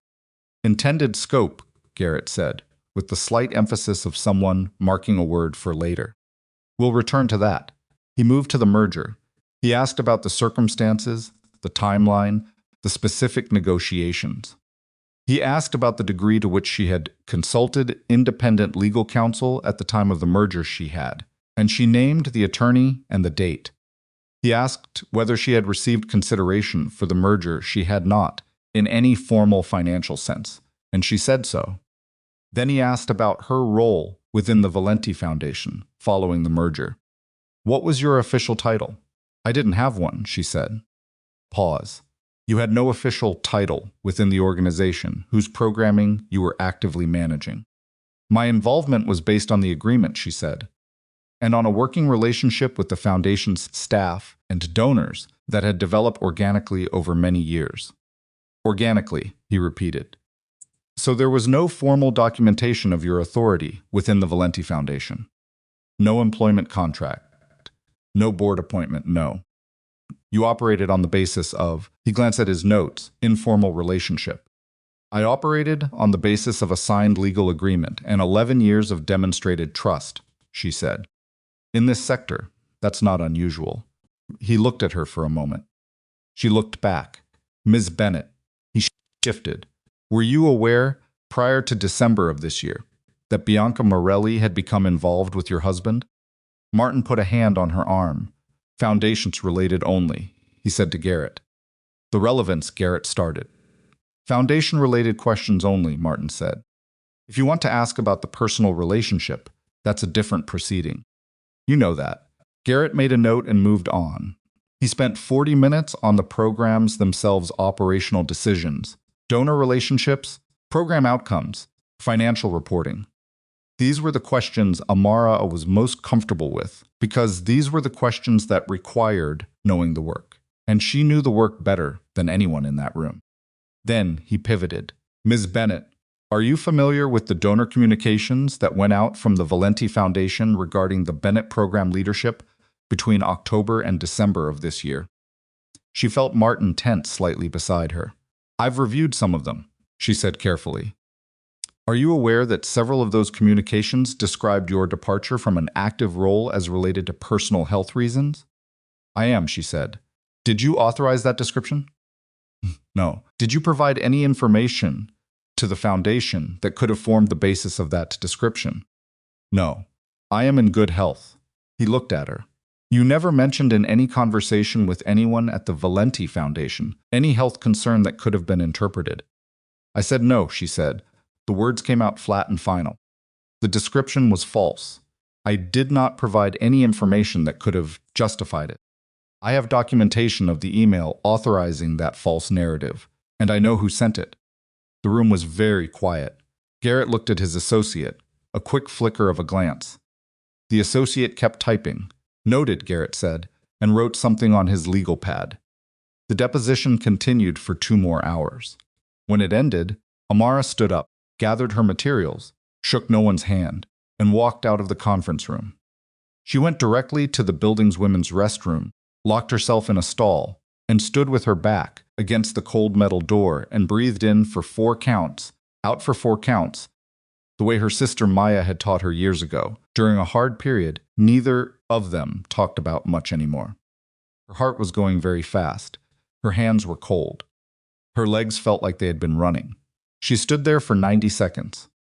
Then she unlocked the stall, washed her hands and face, looked at herself in the mirror, this woman she had been working so hard to become, this woman who was still not finished becoming, and she went back out. He looked at her face and said, "You were good in there." "The health narrative," she said. "Can we use it?" "We already filed the amendment," he said. "The defamation argument is solid. The email from Serafina is the center of it. When does it get heard?" "The judge has set a preliminary conference for March," he said. 3 weeks. 3 weeks. She calculated. The Alderman Foundation's grant decision was still pending. The counter motion on the declaratory judgment was still pending. The divorce proceedings were moving forward on their own parallel track.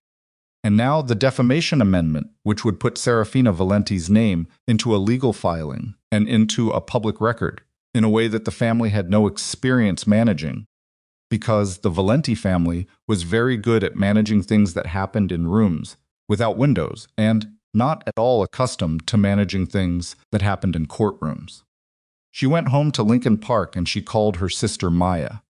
Maya answered on the first ring, which meant she'd been watching her phone. "How was it?" Maya asked. "Hard," Amara said. "Good. I don't know yet. Are you okay?" She started and stopped and tried to be honest. "I'm not okay in the sense of being fine. I'm okay in the sense of knowing what I'm doing." "That's different from fine," Maya said. "Yes," Amara said. "It's actually better." She made dinner, real dinner, not toast, not takeout, actual food that required her to chop things and use the stove, because she had learned years ago that cooking was one of the things that kept her inside her own body when everything around her was trying to pull her out of it. She made pasta with whatever vegetables were in the refrigerator, which wasn't enough vegetables, and she ate it, standing at the counter the way you eat when you're too tired to set a proper place but still want to eat something real. Her phone buzzed, a text from a number she had blocked 3 weeks ago. She looked at the preview. Lucian. He had found a way around the block, a different number, probably borrowed, the kind of workaround that was so simple it was almost embarrassing, the kind of thing a man did when he was out of better options. Text said, "I know about the deposition. I know about the defamation filing. I need to talk to you. Not through attorneys, just us." She set the phone down. She ate the rest of her pasta. She picked the phone back up. She wrote, "There is nothing left to say that doesn't belong in a legal proceeding." She sent it. His response came in 40 seconds. 40 seconds, which meant he had been looking at his phone, waiting. Which meant that somewhere in the architecture of his certainty, that she would come back, that she would accommodate, that she would eventually do what she had always done, something had started to crack. His response said, "My mother acted without my knowledge." The health story I didn't know. I want you to know I didn't know. She read it twice. She believed him. That was the strange thing, she believed him, because it was exactly the kind of thing Serafina would do without consulting him, and because Lucian's failures were the failures of a man who looked away from things he didn't want to see, not the failures of a man who engineered quiet cruelties in someone's blind spot. He was blunt. He was controlling. He was not his mother. She typed, "I believe you." She waited. He wrote, "Then can we?" She wrote, "Believing you doesn't change anything, Lucian." She turned the phone face down and finished cleaning the kitchen. The preliminary conference was a Tuesday morning in early March, and she woke up at 4:30 without an alarm and lay in the dark for an hour before she gave up and got dressed. The conference was not a public proceeding. It was a procedural meeting in a judge's chambers. Judge Patricia Holloway, 62, with a reputation for precision and a documented impatience with legal maneuvering she considered tactical rather than substantive. Martin had been cautiously optimistic about Judge Holloway, which from Martin translated as genuine confidence. They arrived at the courthouse at 8:40 for a 9 o'clock start.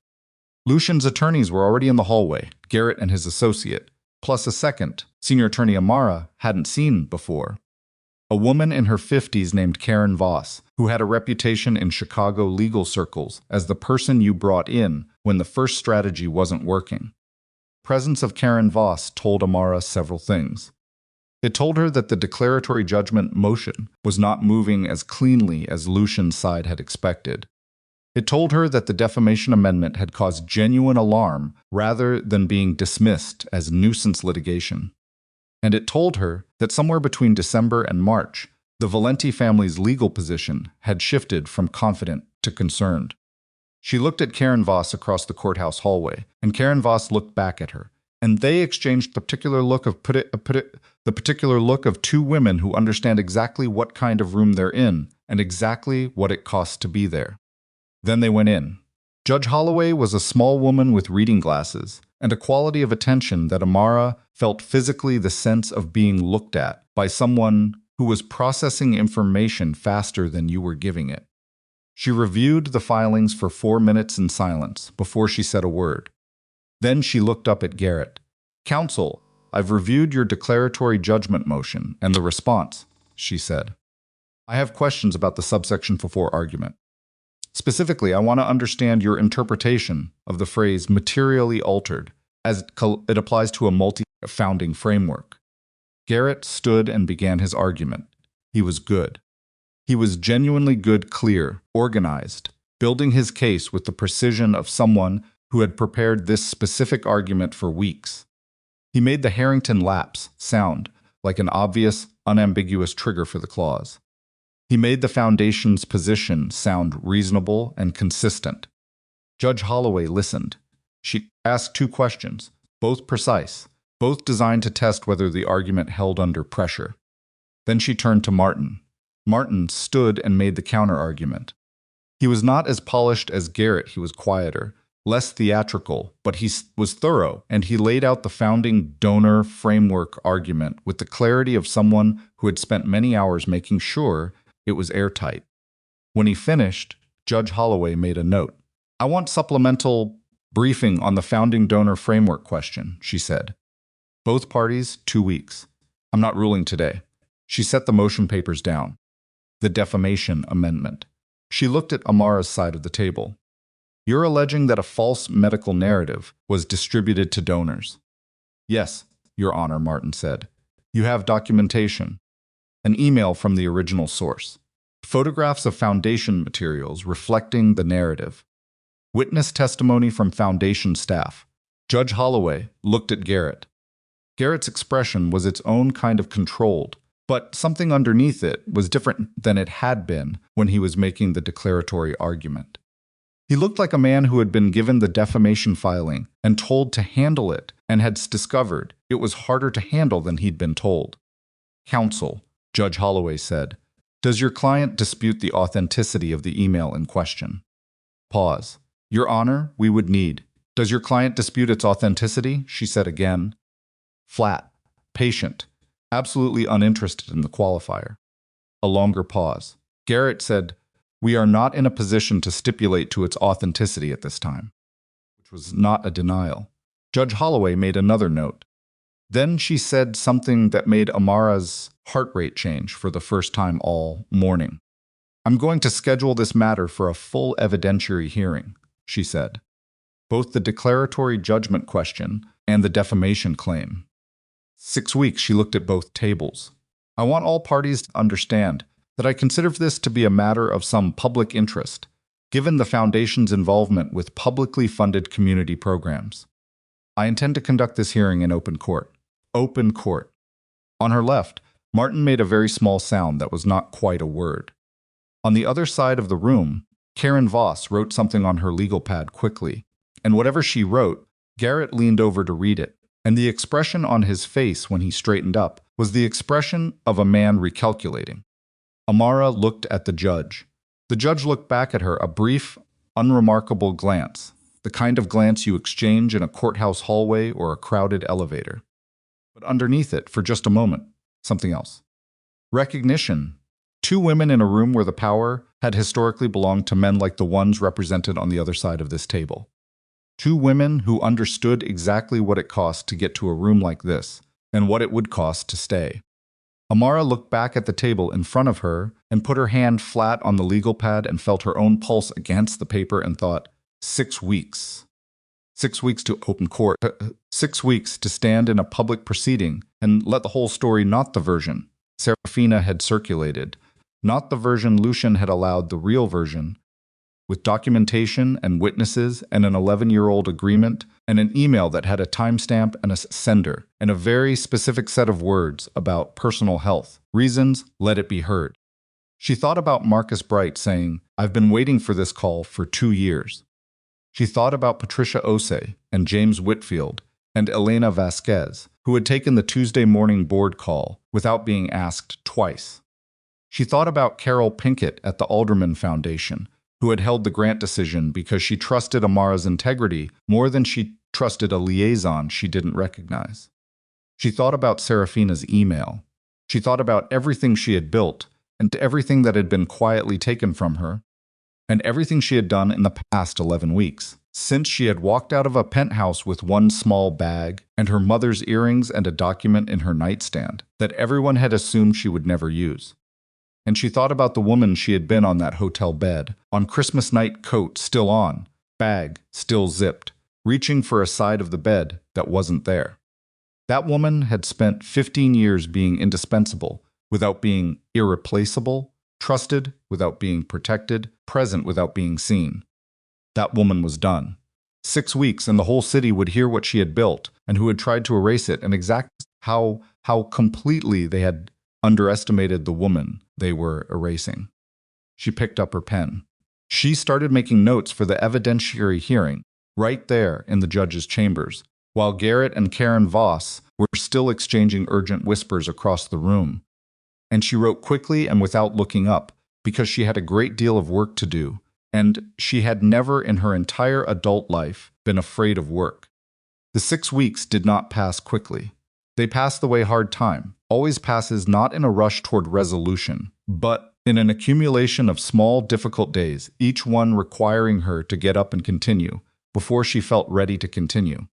There were mornings in the Lincoln Park apartment when she lay in bed for 20 minutes after her alarm and looked at the ceiling and conducted a private inventory of everything that was still unresolved and everything that could still go wrong, and then she got up anyway, because she had learned something in the past 3 months that she had known intellectually for years, but never fully inhabited. That readiness was a feeling that arrived after the action, not before it. Martin's office worked through the supplemental briefing deadline with 4 days to spare. The founding donor framework argument, supported by written statements from both Marcus Bright and the Kellerman Foundation, came together into something Martin described as the strongest version of the argument possible given the circumstances. He said it without his usual qualifications, which told her more than the words did. Elena Vasquez filed the reconvened Bennett Community Initiative board documentation with the state of Illinois 3 weeks before the hearing. Paperwork was clean, properly witnessed, and reflected the original charter language with precision.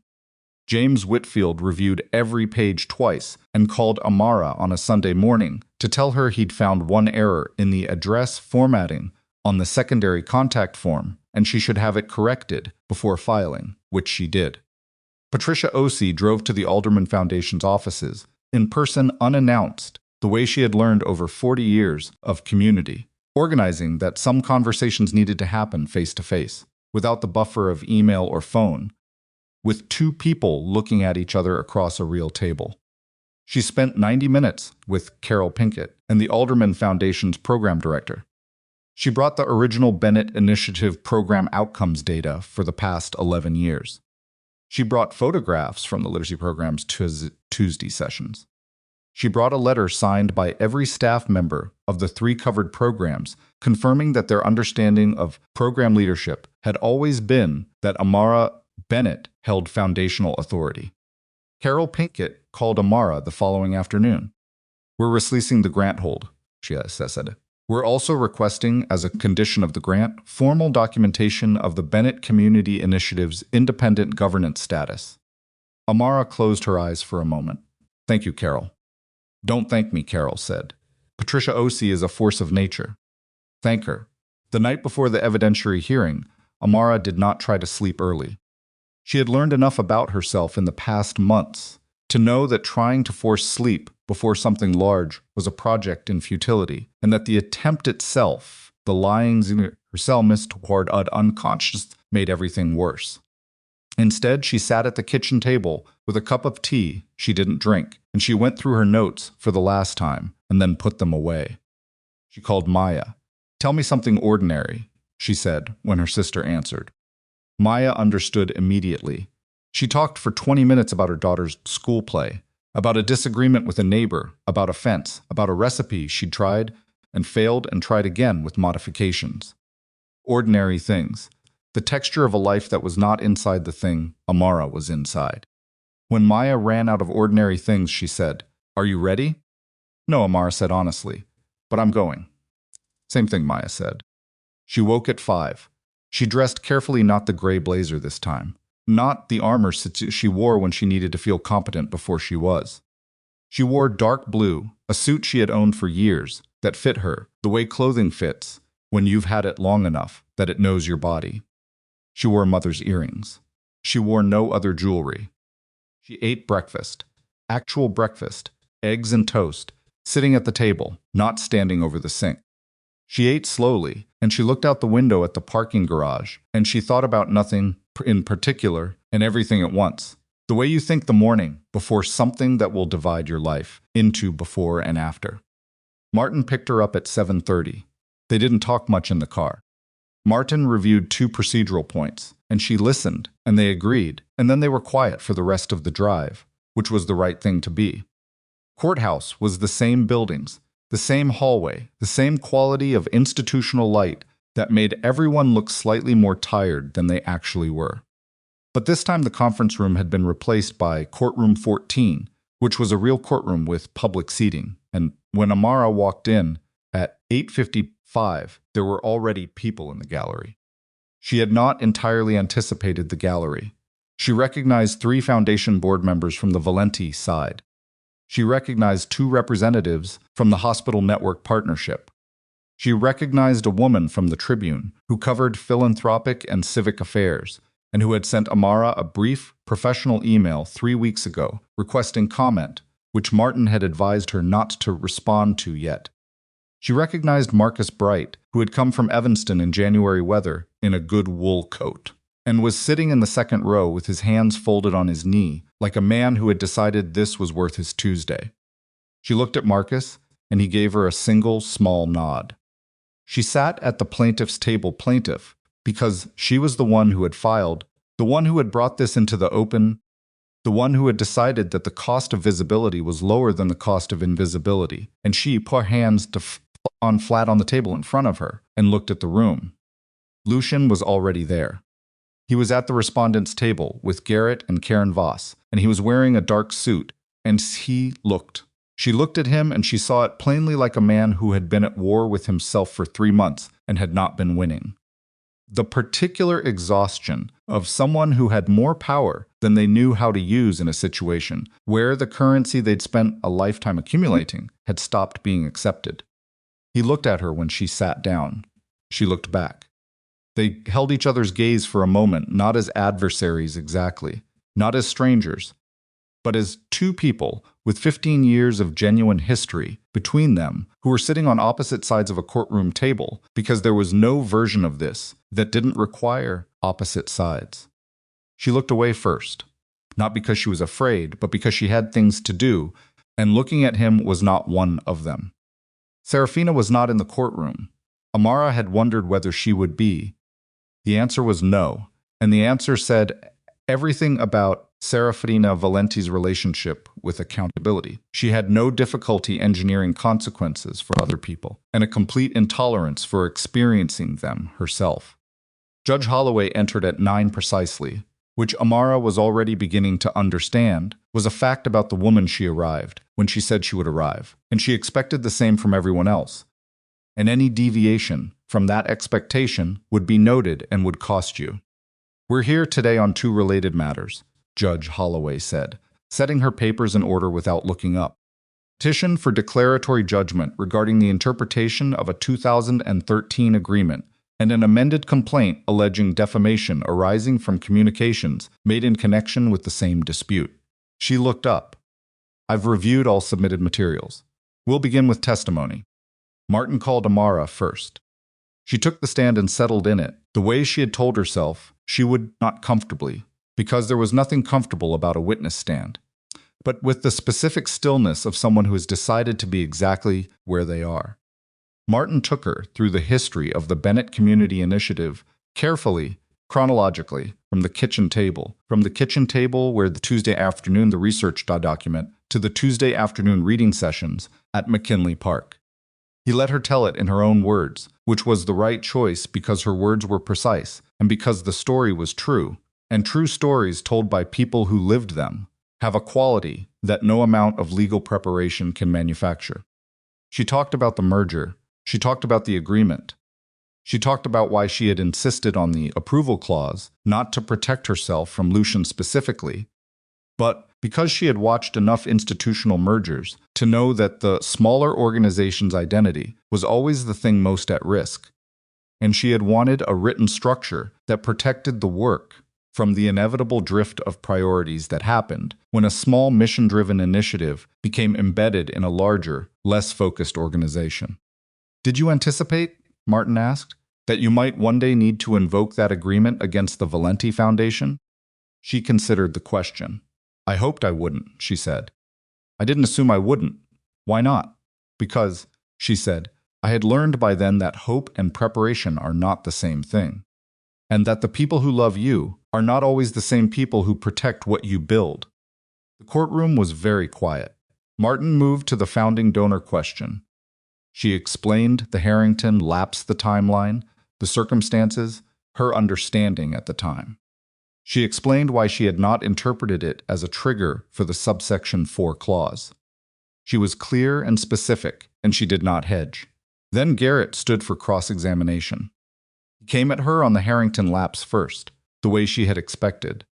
His questions were designed to establish that she had known the framework had changed and had done nothing to document its continued applicability. She answered them the same way she had in the deposition, fully, carefully, without the supplemental information he was fishing for. He moved to her role in the foundation after the merger.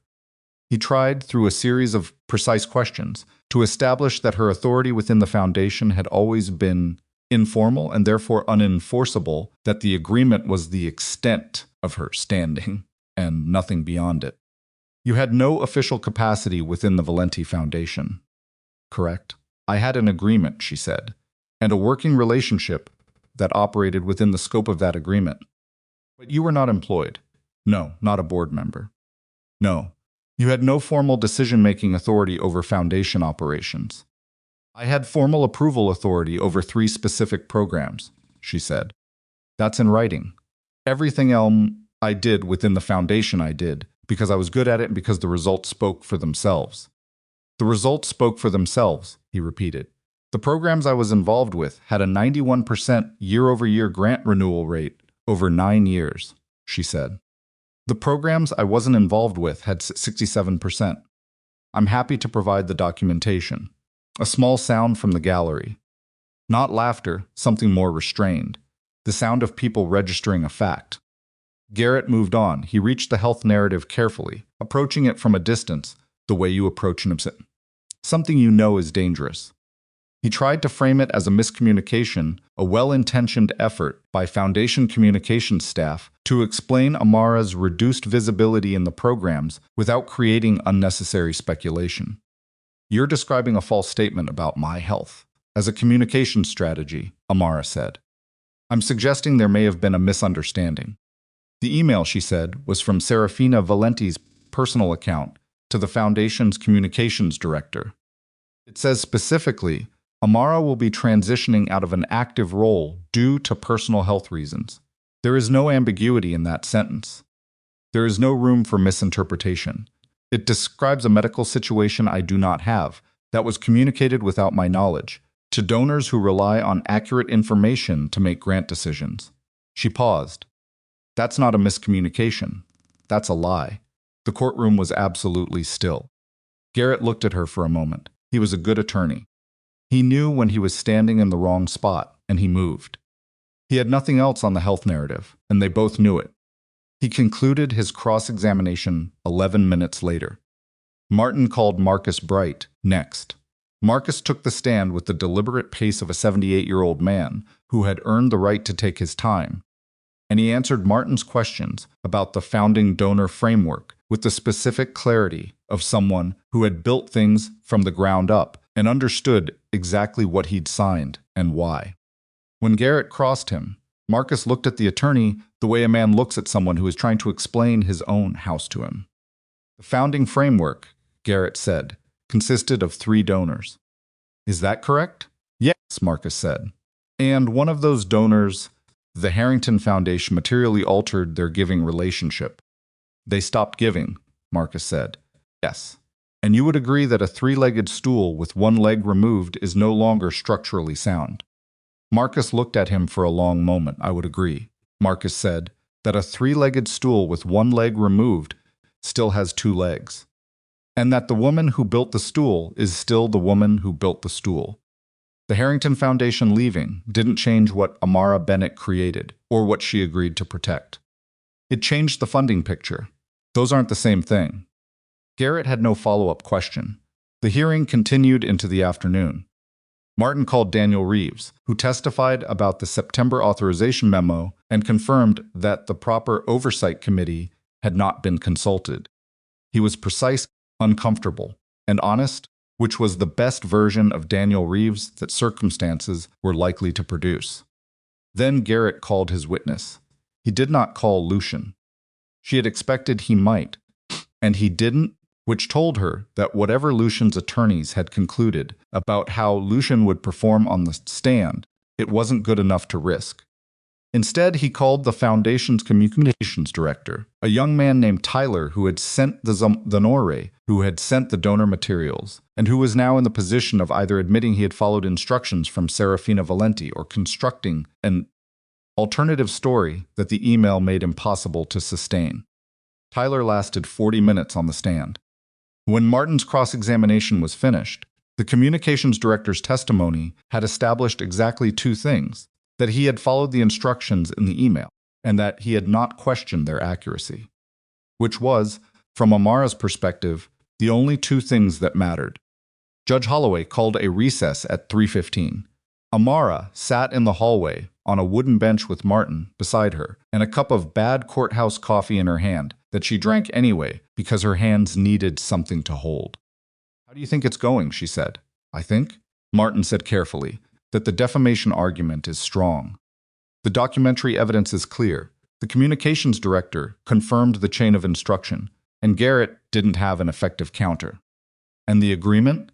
I think subsection 4 is genuinely arguable, he said. I think the founding donor framework argument is strong, especially with Marcus on the record. But I don't know how Judge Holloway reads it. She's precise and she doesn't signal. Amara nodded.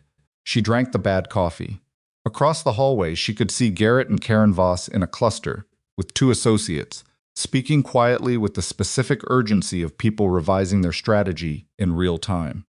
Lucian stood slightly apart from them, his back to the room, looking at his phone, or pretending to.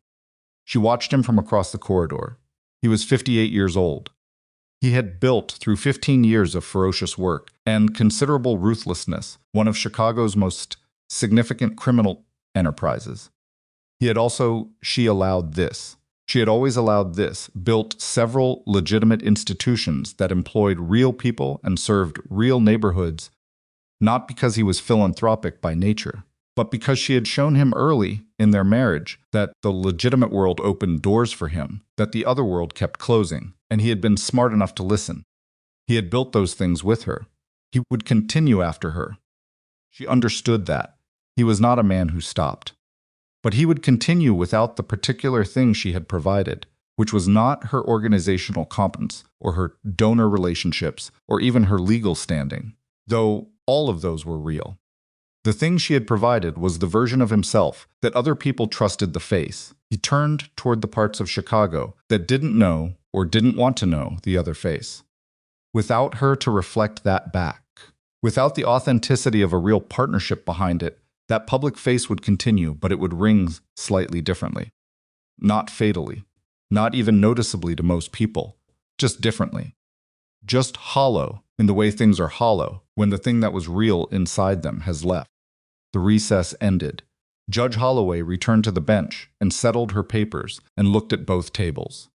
"I'm prepared to issue a ruling on the defamation's matter," she said. "The declaratory judgment question requires additional consideration, and I'll issue a written decision within 30 days. But the defamation claim is straightforward, based on the evidence presented." She looked at her notes. "The email in question is authentic. The respondent's counsel did not dispute its authenticity. It contains a specific false statement about the petitioner's health. It was sent with the explicit instruction to incorporate that false statement into donor-facing communications. That instruction was followed. The petitioner suffered demonstrable professional harm. As a result, donor relationships were affected. Her standing in the legitimate philanthropic sector was misrepresented, and she was denied the opportunity to respond to a narrative that was circulating about her without her knowledge." She looked up. "The defamation claim is sustained," Judge Holloway said. "I'm awarding damages in the amount of $240,000. Reflecting estimated professional harm and the deliberate nature of the action. I'm also issuing an injunction requiring the Valenti Foundation to issue a corrective communication to all donor and partner organizations that received materials containing the health narrative." The corrective communication. Amara heard it and felt it land in her chest, like something that had been floating for months, finally finding the floor. Not the money was significant, but it was not the point. Corrective communication. The formal, documented, foundation letterhead acknowledgement that what had been said about her was false. The restoration in the record of the truth. Garrett stood. "Your Honor, we would request time, too. You'll have the standard appellate timeline," Judge Holloway said without looking up, "which I note you are welcome to pursue, but the injunction is effective immediately." She set her pen down. "I'll have the written decision on the declaratory judgment within 30 days, she said. Court is adjourned. The gavel. The sound of people in the gallery beginning to move, to breathe differently, to talk.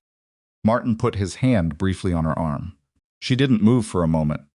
She sat very still at the plaintiff's table and looked at the front of the courtroom and let it settle, not the victory, because she was not sure she would call it that, but the completeness of it.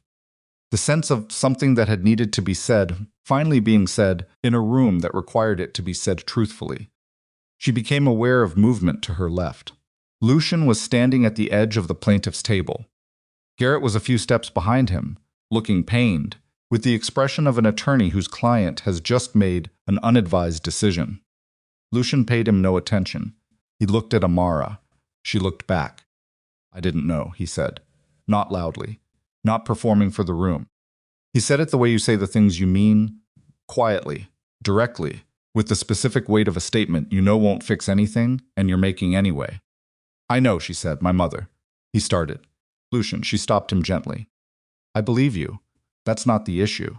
He looked at her for a long moment. His jaw was tight. His hands were in his coat pockets, in the way he held them, when he was containing something he didn't know how to express. She had catalogued that gesture years ago. She had found it endearing once this man who was feared in rooms she would never see, undone by the difficulty of ordinary feeling. Was there ever anything I could have done? He said. Not a full question. Not finished. Just the beginning of something he didn't know how to end. Yes, she said. Years ago. The moment you started treating my work as a backdrop to your operations instead of a thing I built because I believed in it. That was the moment. I didn't see it. I know you didn't, she said. That's what I couldn't fix. He nodded. Once, slow. The 30 days, he said. The declaratory judgment. Our attorneys think Holloway may rule for the framework argument. Think she might too, Amara said. If she does, he said, the Foundation will release the 3 programs. Formally, I'll have my attorneys draft the transfer documents without waiting for the written decision. She looked at him. You'd do that now, she said. So, I should have done it before the hearing, he said. I should have done a lot of things before a lot of hearings. He paused. The programs belong to you. They always did. It took a courtroom and 4 attorneys and a judge for me to say it out loud. She held his gaze. 15 years. The poverty before the empire. The nights she had treated his wounds, literal wounds, twice. That could never be explained in an emergency room. The celebrations and the losses, and the private laughter, and the man he had been before the man he became, and the long, slow, invisible erosion of everything that had connected them until what remained was a performance of partnership from which all the original content had quietly drained. She had loved him. She needed him to know she had loved him not as an accusation, not as a claim, but as a fact that had been real and that deserved to be spoken. I loved you, she said. I want you to know that wasn't something I did by habit or obligation. I loved you because of who you actually were early on, before the power convinced you that loyalty was a resource you could extract without maintaining. Something moved in his face. I know, he said. And I can't go back, she said. I need you to hear that completely, not as a negotiating position, not as something that changes with the legal outcome. There is no version of this where I go back. A long silence. I know that too, he said. His voice was rough in a way it almost never was. I think I've known it since the hotel, since you checked in under Bennett. She nodded. He looked at her for another moment. Then he turned and walked back across the courtroom, and Garrett fell into step beside him, with the immediate professional efficiency of someone grateful to have a direction to move in. And they went out through the courtroom doors, and the doors swung closed behind them. Martin appeared at her shoulder. You okay, he said. Yes, she said. And then can we go? They went. The written decision came on a Thursday afternoon, 27 days after the hearing. Amara was at the Lincoln Park apartment making coffee when Martin called. She answered and listened. She set the coffee down. Judge Holloway had ruled for the found donor framework argument. The subsection 4 clause required a complete lapse of the founding donor framework, meaning all original donors departing, not a partial lapse. With 2 of 3 original founding donors still active and formally committed, the Harrington departure had not triggered the clause. Amara's approval authority over the 3 covered programs had been in force throughout the period in question. The declaratory judgment petition was denied. The breach, as Martin had originally argued, was confirmed. She sat down at the kitchen table. Martin was still talking about next steps, about the formal program transfer, about the corrective donor communications that the Valenti Foundation's attorneys had delivered the previous week, professionally and without commentary, to 14 major donor and partner organizations. She heard him. She took notes. She confirmed 3 action items and thanked him and ended the call. Then she sat at the table for a while. It was a gray Thursday in late April, and outside the kitchen window, the parking garage looked the same, as it had every morning since January. But past it, at the end of the block, She could see the beginning of a tree that was budding in the particular hopeful way of Chicago trees in April, as if they had been waiting a very long time for permission to do the thing they were built to do, and the permission had finally arrived. She called Patricia. "We won," she said when Patricia answered. Pause. Then Patricia made a sound that was not words, a low, full sound that was relief and satisfaction, and something older than both. "When do we start the paperwork?" "Elaine's is already drafting it," Amara said. "Of course she is," Patricia said, and laughed, and Amara laughed too. And they stayed on the phone for 40 minutes, talking about everything that came next. The divorce was finalized 6 weeks later, in June, in a proceeding so professionally managed and emotionally contained that it was almost possible to forget what it actually was. Amara took her legitimate assets, the formal independence of the Bennett Community Initiative, and the damages awarded in the defamation ruling. She took her name back, officially, legally, documented in the state of Illinois. Amara Bennett. She left everything else. She left the penthouse, and the estate, and the 42nd floor view of Lake Michigan. She left the Valenti name, and the Valenti network, and the particular kind of social visibility that came from standing beside a powerful man. She left the access, the security, the sense of being protected by something enormous, even if that something enormous did not always see her clearly. She left all of it without looking back, because she had looked back enough in the past 6 months to understand that looking back was not the same as remembering, and that remembering was not the same as staying.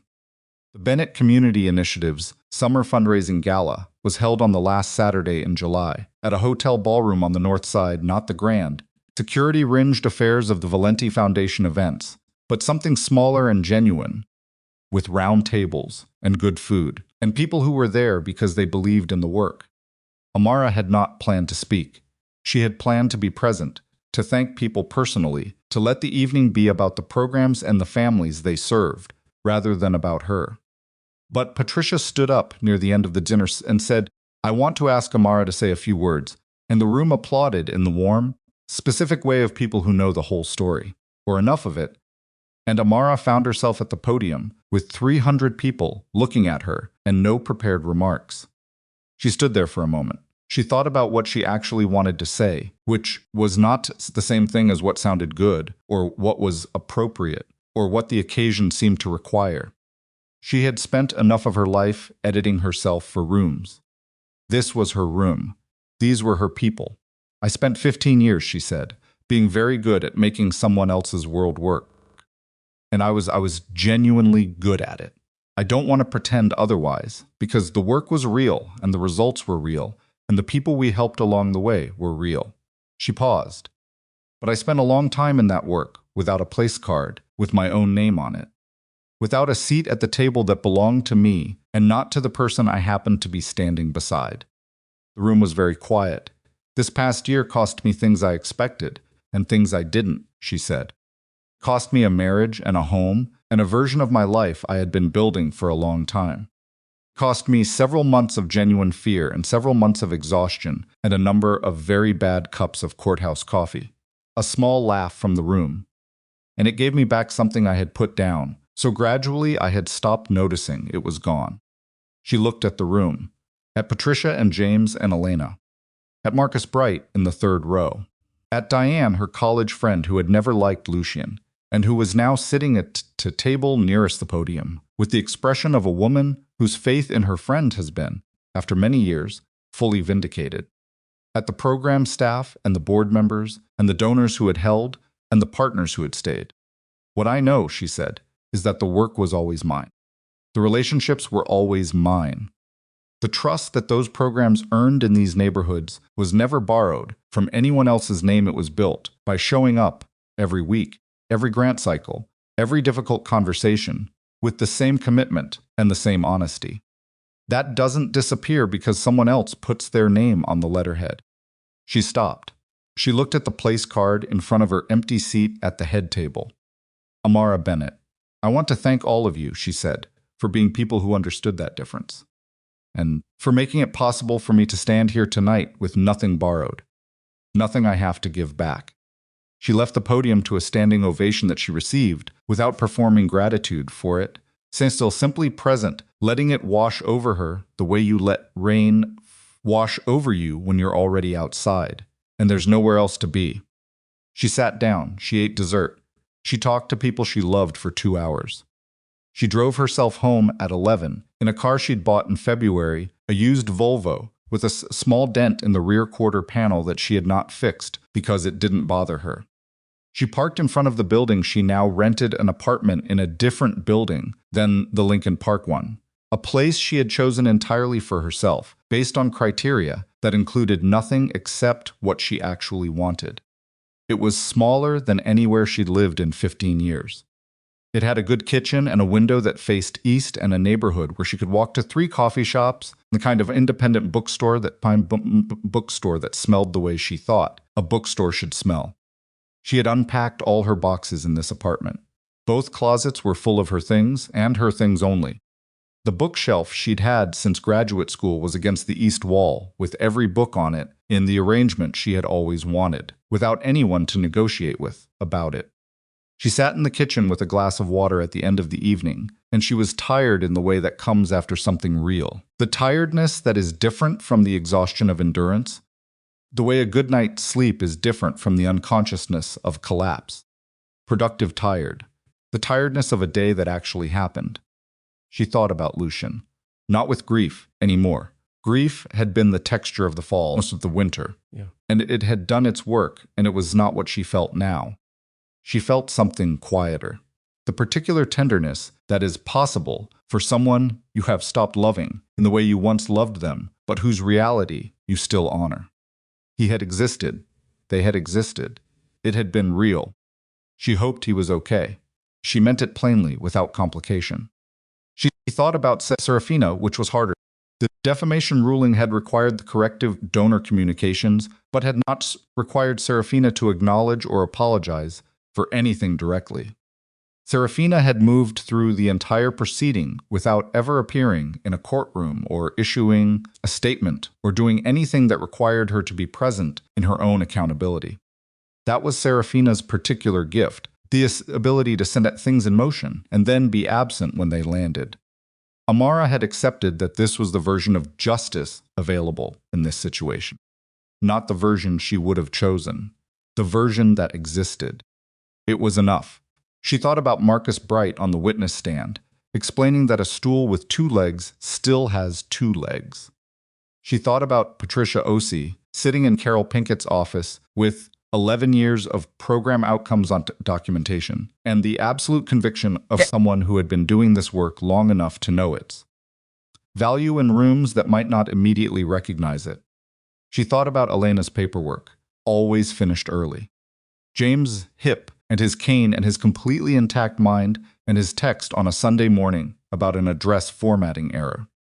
Daniel Reeves, who had been decent inside a difficult structure, and who was still at the foundation, and who she hoped found a way to continue being decent. Sona Marcus. She thought about the 7-year-old named Marcus sounding out his first full paragraph and looking up with the expression of someone who had just learned what was possible. The literacy program's spring cohort had completed its semester 2 weeks ago. 61 kids, 2 fewer than the previous session, 2 more than the one before had completed the program. The end-of-semester data showed reading level improvements across 93% of participants. 93%. She thought about that number, and she felt it in the place where the work lived. Place underneath the legal proceedings and the donor negotiations and the courtroom testimony and all the machinery that had been required to protect something that should never have needed protecting in the first place.